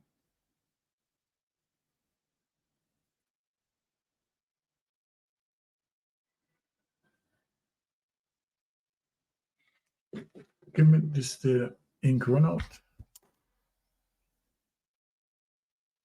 What happened to all the pins I had in there? So the score as it is, Nardian 200 points, Freedom 400 points, Short Life 1200 points, and Empress 1700 points, Ricky Ricardo 3600 points.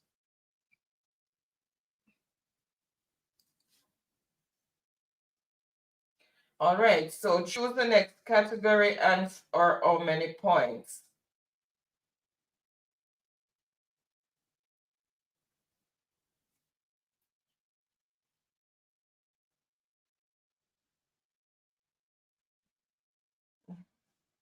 Can somebody just dismiss Eugene for me, please? Who is Eugene? In the comments about our access rate from beaches on YouTube who think their opinion is worth money. You know nothing about us, so dismiss them, please.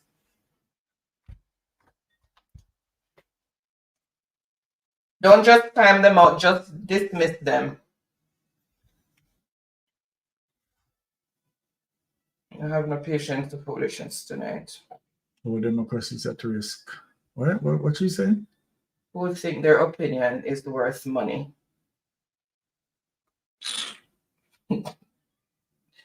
Yeah, buy them.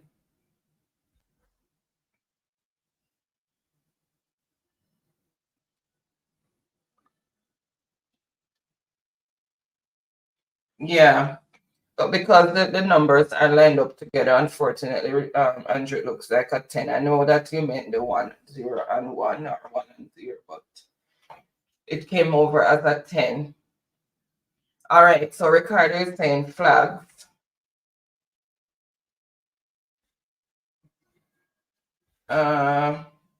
Wait.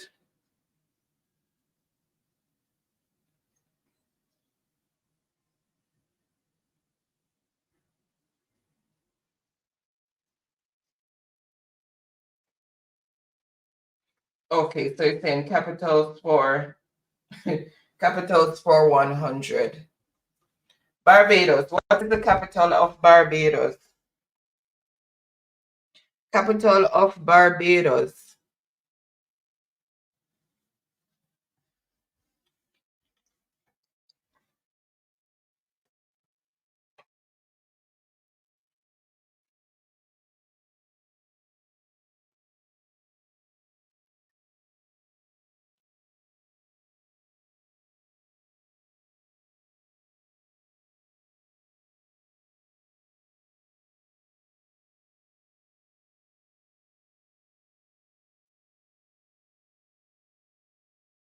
All right, I see the answer that I am looking for, and what is Bridgetown, and that is for 100 points. So let's see who you doubled Ricardo's points. Yeah, 3,600. Okay.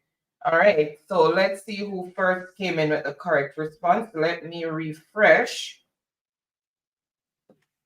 Ricardo, what is Bridgetown? How many points? Then 100. Then Empress, Freedom, Truck Life, Nordy, Sonia, Janet. I know it's the computer that messed you up, the keyboard. BC, Marine. All right, so that's how the answers came in. Now he's saying flags for 100. Everybody run out, skip out, roll out, dance out. Everybody run out.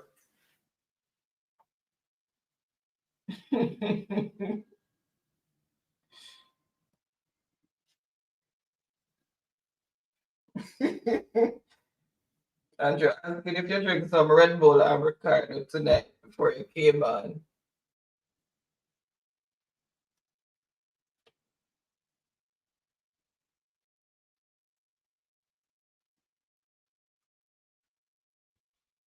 All right, so let's see who first came in with the correct response.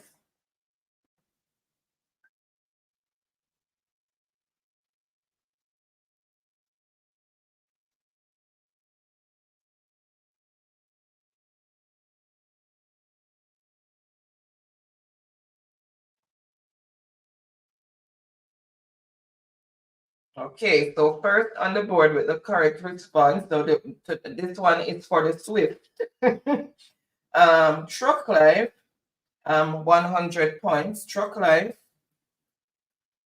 Then Ricardo,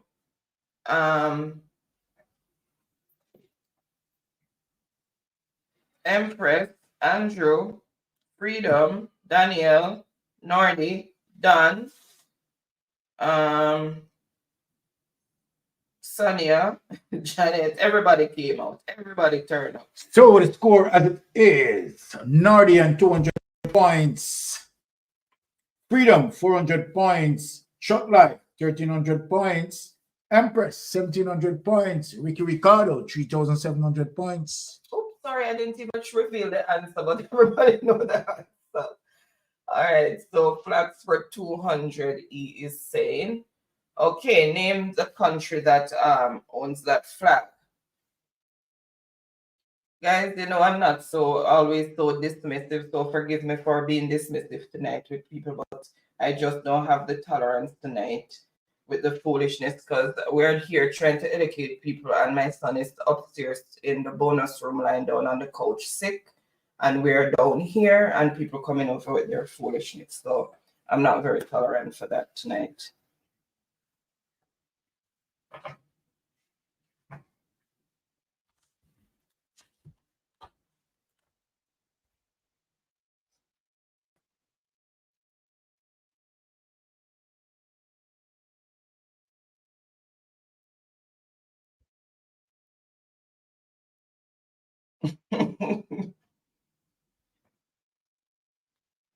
Okay, so I see the answer that I am looking for, so no more delays.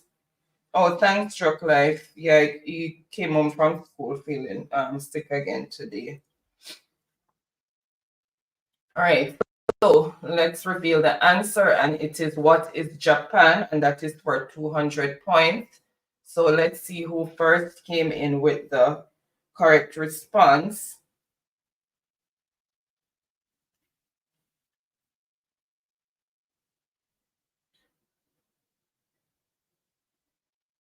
Okay, so first on the board with the correct response is Truck Life. Then Freedom, and this is the typo, messed him up. Empress, Ricardo, Nardi, Don, Daniel, Freedom, corrected that. Okay, BCA, Rosalie. Okay, Jolene is still lagging behind a bit. Thanks, Empress. Okay, Chocolate is saying flags for 300. Okay, name the country to which that flag belongs. Name the country to which that flag belongs.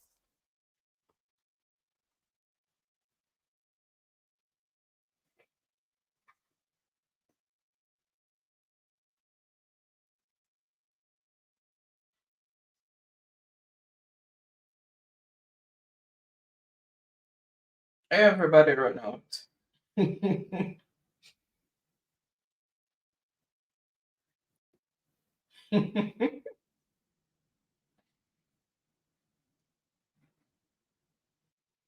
My goodness, I need to go back and study on the Caribbean flag, man. All right, I see the answer that I'm looking for, and it is what is Puerto Rico. Puerto Rico is that's the flag for Puerto Rico, and that is for 300 points. Oops. That is for 300 points. So let's see who first came in with the correct response.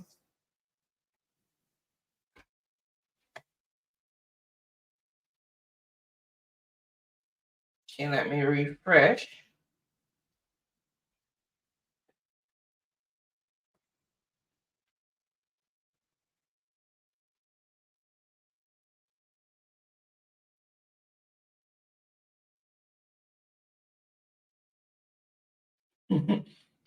Just make sure she charge up everything.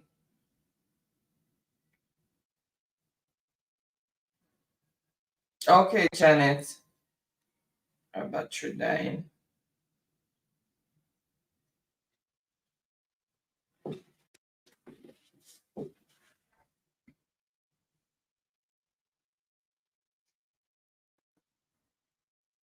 This what? Okay, and first on the board with the correct response, I see what is. All right, this one is out for deliberation because it seems as if the keyboard messed up Truck Life when he was typing, but the next person will have the type out fully is Janet. And Truck Life went and corrected it. I put it out properly. So I will be first on the board would be in my opinion, Truck Life, but it's out for deliberation. And then Janet, because obviously you can see that it's a typo. Typo, oh. Okay, Janet is throwing out flags of 5 or 4. So Janet on the board. So how much Janet for that? Hold on, Puerto Rico with so many points. How many points Janet get for that? 300. Okay, so the score as it is, Nardian 200 points, Janet 300 points, Freedom 400 points, and Truck Life 1300 points, Empress 1700 points, Ricardo 3700 points. Janet, your time to choose a category.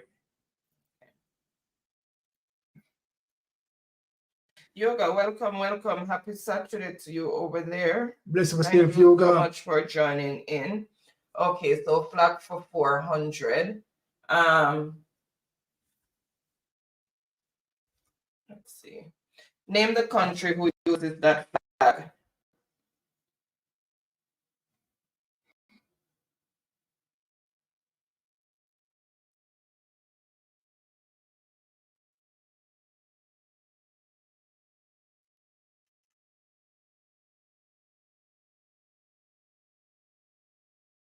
Name the country who uses that flag. Let me see.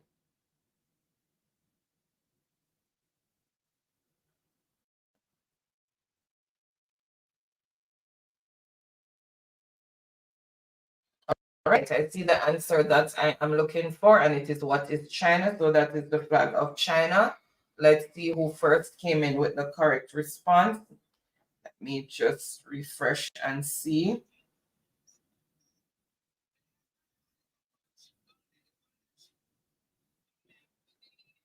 Truck Life.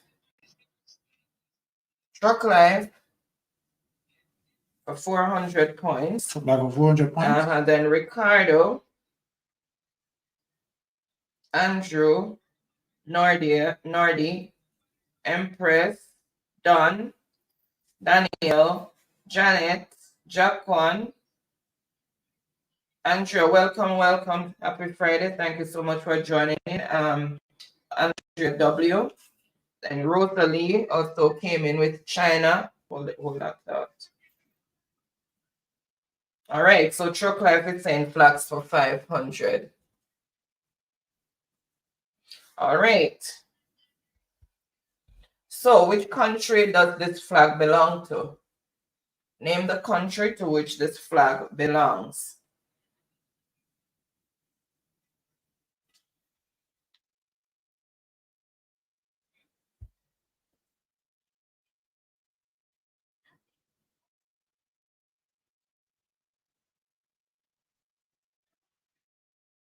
All right, so I see the answer that I am looking for, and it is what is Brazil, and that is for 500 points.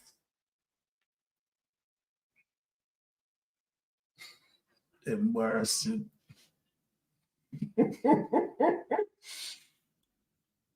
All right, let's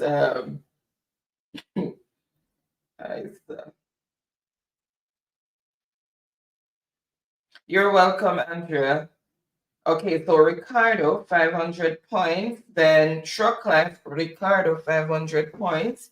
Then Truck Life, Andrew, Empress, Freedom, Daniel, Nardi, Don, Janet, Rosalie, Andrea, but didn't put what is Jaquan. Okay, yeah, Ricardo won. All the football fans run out on that one. All right, so many leave there. 3.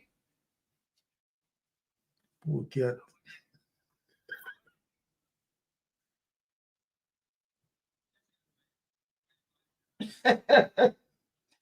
All right, so choose the next category and for how many points. Empress. That means you never have much faith in man. Math for 400. This type of angle is exactly 90 degrees. This type of angle is exactly 90 degrees. Name the angle. Name the angle.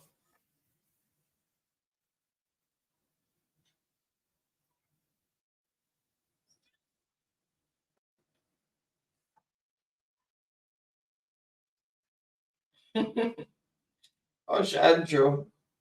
Okay, David in the building. Welcome, welcome, welcome. Everybody wants your Delco now with all the rain that's falling and the power outage.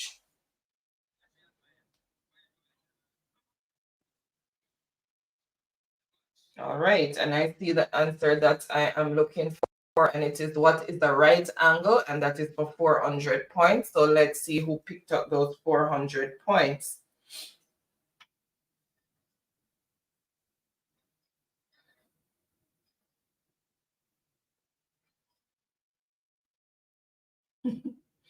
Gosh, Empress. All right, so first on the board with the correct response is David. Much points? 400. Him running on the board as usual. He just run up. He just come and see everybody and just run up on the board. Then Freedom. 400 points for David. Danielle, Sonia, Janet, Ricardo, Jaquan.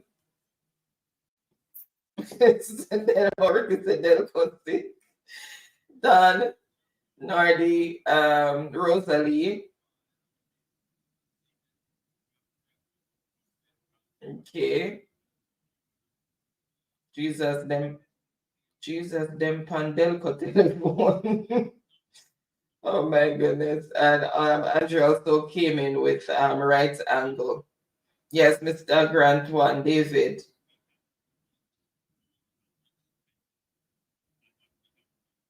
Trucker said, Andrew, for sure you're a very good competitor. I never used to be half as good as I am now. Yes, he's Truck Life has grown exponentially over the time that he's been on the platform, because we started with just paper and simple questions and we evolved to this template here. And I'm telling you, everybody has grown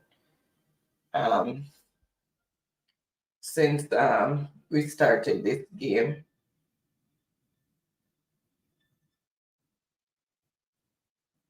Okay. All right. So choose the next category, and for how many points? We only have 2 categories left there. Just trying to make sure I didn't miss the choice. Versatile del Copiguan. I said I'm not feeling well for real, but was watching and decided. Okay. I hope you feel better soon, David. It's flu season, so everybody's coming down with something. And you have to be careful as well with COVID, because the numbers are going up again.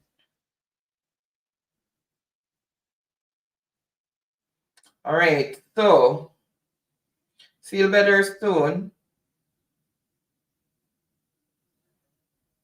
Okay, so it's saying match for 500.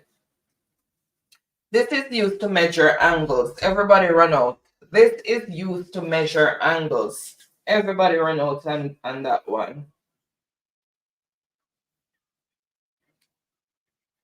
Because I know him at trouble to be an empress. Oh my goodness. This is used to measure angles. All right, I see the answer that I'm looking for, known delays, and it is what is a protractor. Protractor is used to measure angles, and that is for 500 points. So let's see who picked up those 500 points. Okay. Oh, wow.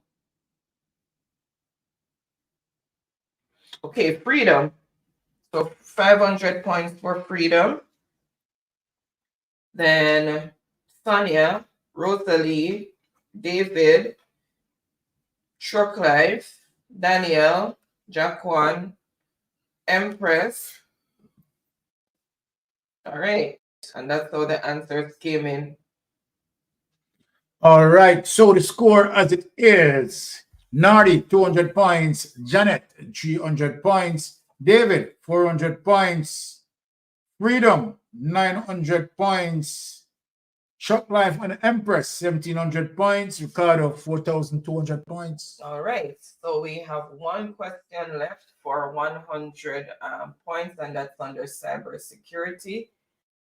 They are individuals who traditionally try to illegally gain access to computers remotely. Everybody run out. They are individuals who traditionally try to illegally gain access to computers remotely. Everybody run out.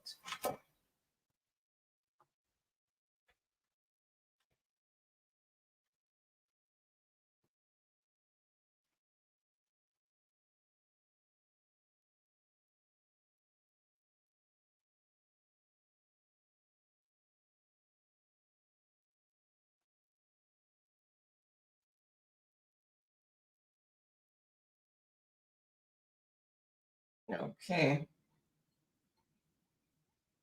All right, let me just refresh that again. All right, there we go.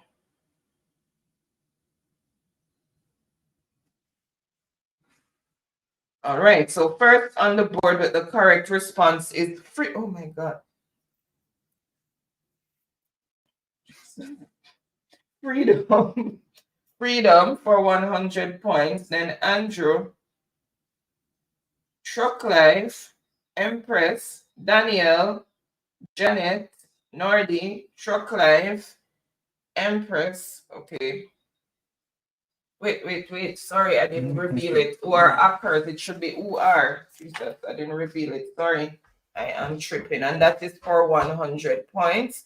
And that empties the board. So let's see who first came in with the correct response.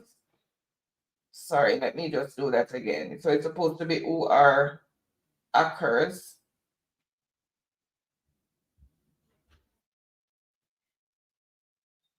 Oh, Freedom as what first person who has who will get it. Janet. So 100 points added to Janet's score. Okay, so Janet 100. So that's 400.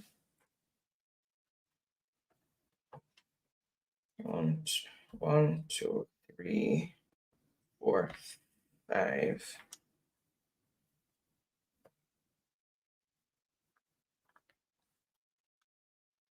Okay. All right. So we have the Baron come and Mixin. Welcome. Happy Friday. Thank you so much for joining in.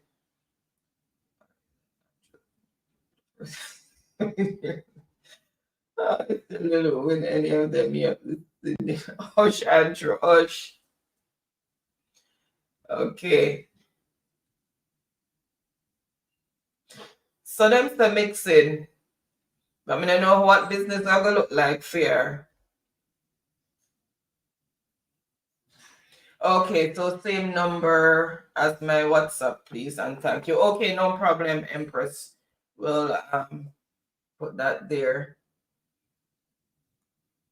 Okay, so Baron is going to come and tally the score. We have a tie for 5th place from what I'm seeing here. We'll just square off because either way one of them going to the 2nd or 3rd, so we're not gonna have a square off for that one. But for 5th place between Janet and David, there's a tie. So I am going to quickly, let me see, just give one question. Let me use my student companion over here. And yes, guys, I do have a copy of student companion.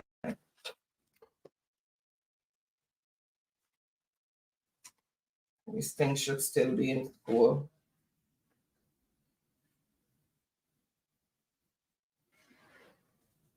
Okay, so this is between Janet and David. Let me see if David is making any comment there.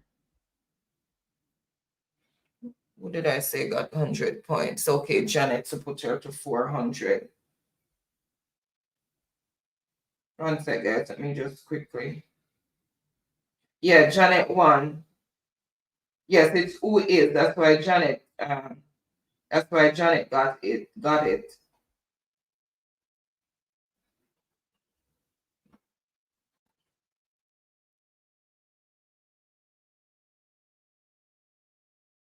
Thanks so much, Truck Life.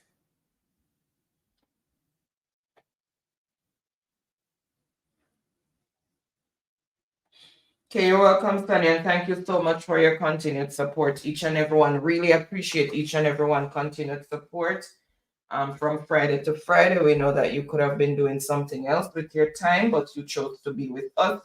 So we do not take it for granted. Okay, so give it to Janet. I knew he would have said that. That's why I was searching down to see if he yeah. So Janet is gonna be in 5th place.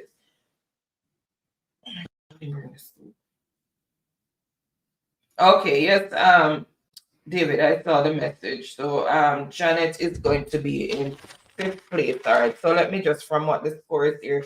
So Ricardo is first. Showcliff and Empress is tied at 1,700. So 2nd and 3rd place there. And Freedom is at 900. So he is at 4th place. And then Janet at 5th place. So Janet said me lazy fingers. All right, so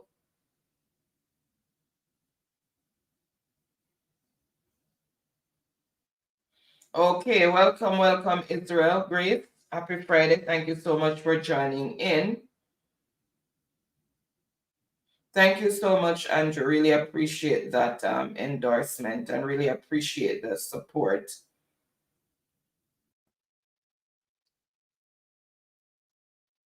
Thank you so much, Andrew. And the game show is a part of also enlightening, and refreshing our memories and stuff, exercising the brain.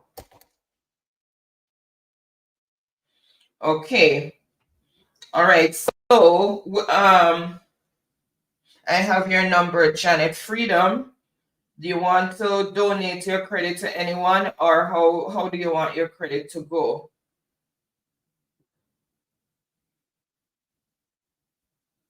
Are you still your Freedom? What should I do with your credit?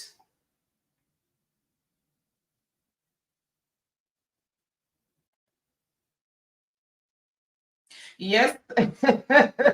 Yes, mixing, but one have to choose a night. Me not going up down place at no night. You're not gonna go and climb Blue Mountain at night. Oh, you see. And then when you're coming back down in the morning, the some of the paths look so rocky. So how to manage it at night? Me not blame Shanties, so me not stay the cabin too. I'm not go any further. Donate. Who do you want me to donate it to? Freedom.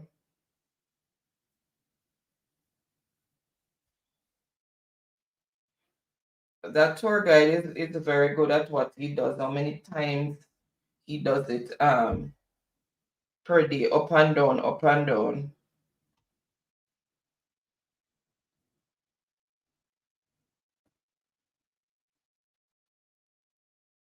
Anyone? Okay, let's see. All right, I'm going to choose to donate it to Daniel. He's not feeling well and he's still stuck around, so I'm gonna give it to Daniel.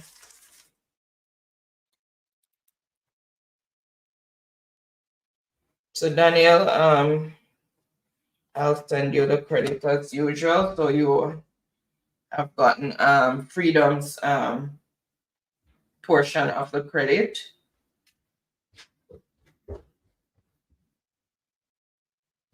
Chantel got blue. Want me to take off my hat too, no, because trust me, never go do that. Do that day. So it started out already? Okay. So you need to just write it out properly for me, please. And Daniel is getting Freedom's credits. Which turn up till underneath the cuttings to the hallelujah. Mm.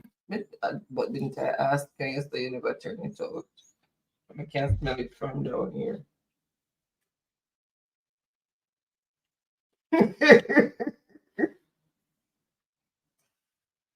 Chanty's a bus from she start.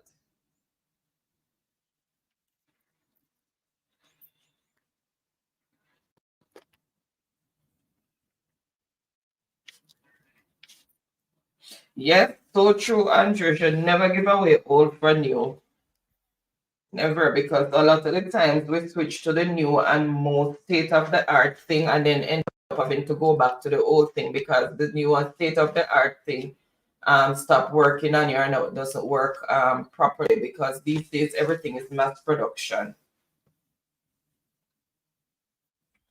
Carl, but you're really going to go to work this morning, Daniel?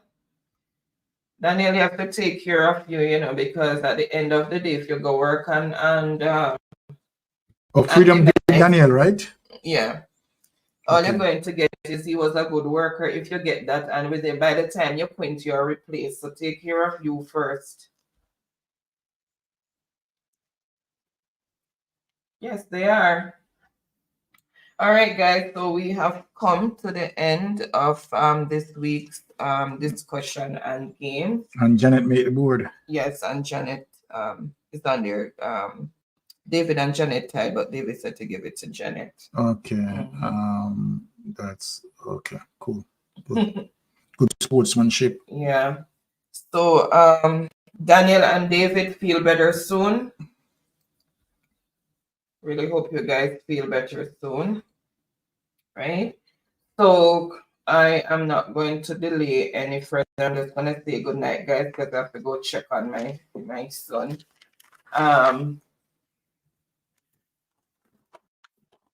So we do. This is how I was raised in beautiful countryside of Jamaica. I will not allow anyone to take my humanity and rid of my.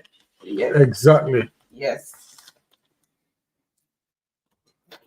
Okay, so good night, everyone. Until next week. So hope everyone has a wonderful, same time, blessed weekend and a productive week.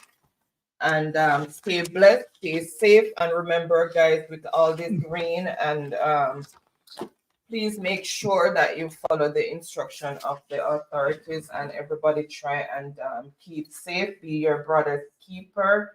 Until next week, safe travel on the gravel. Love you all. Bye. Thank you so much.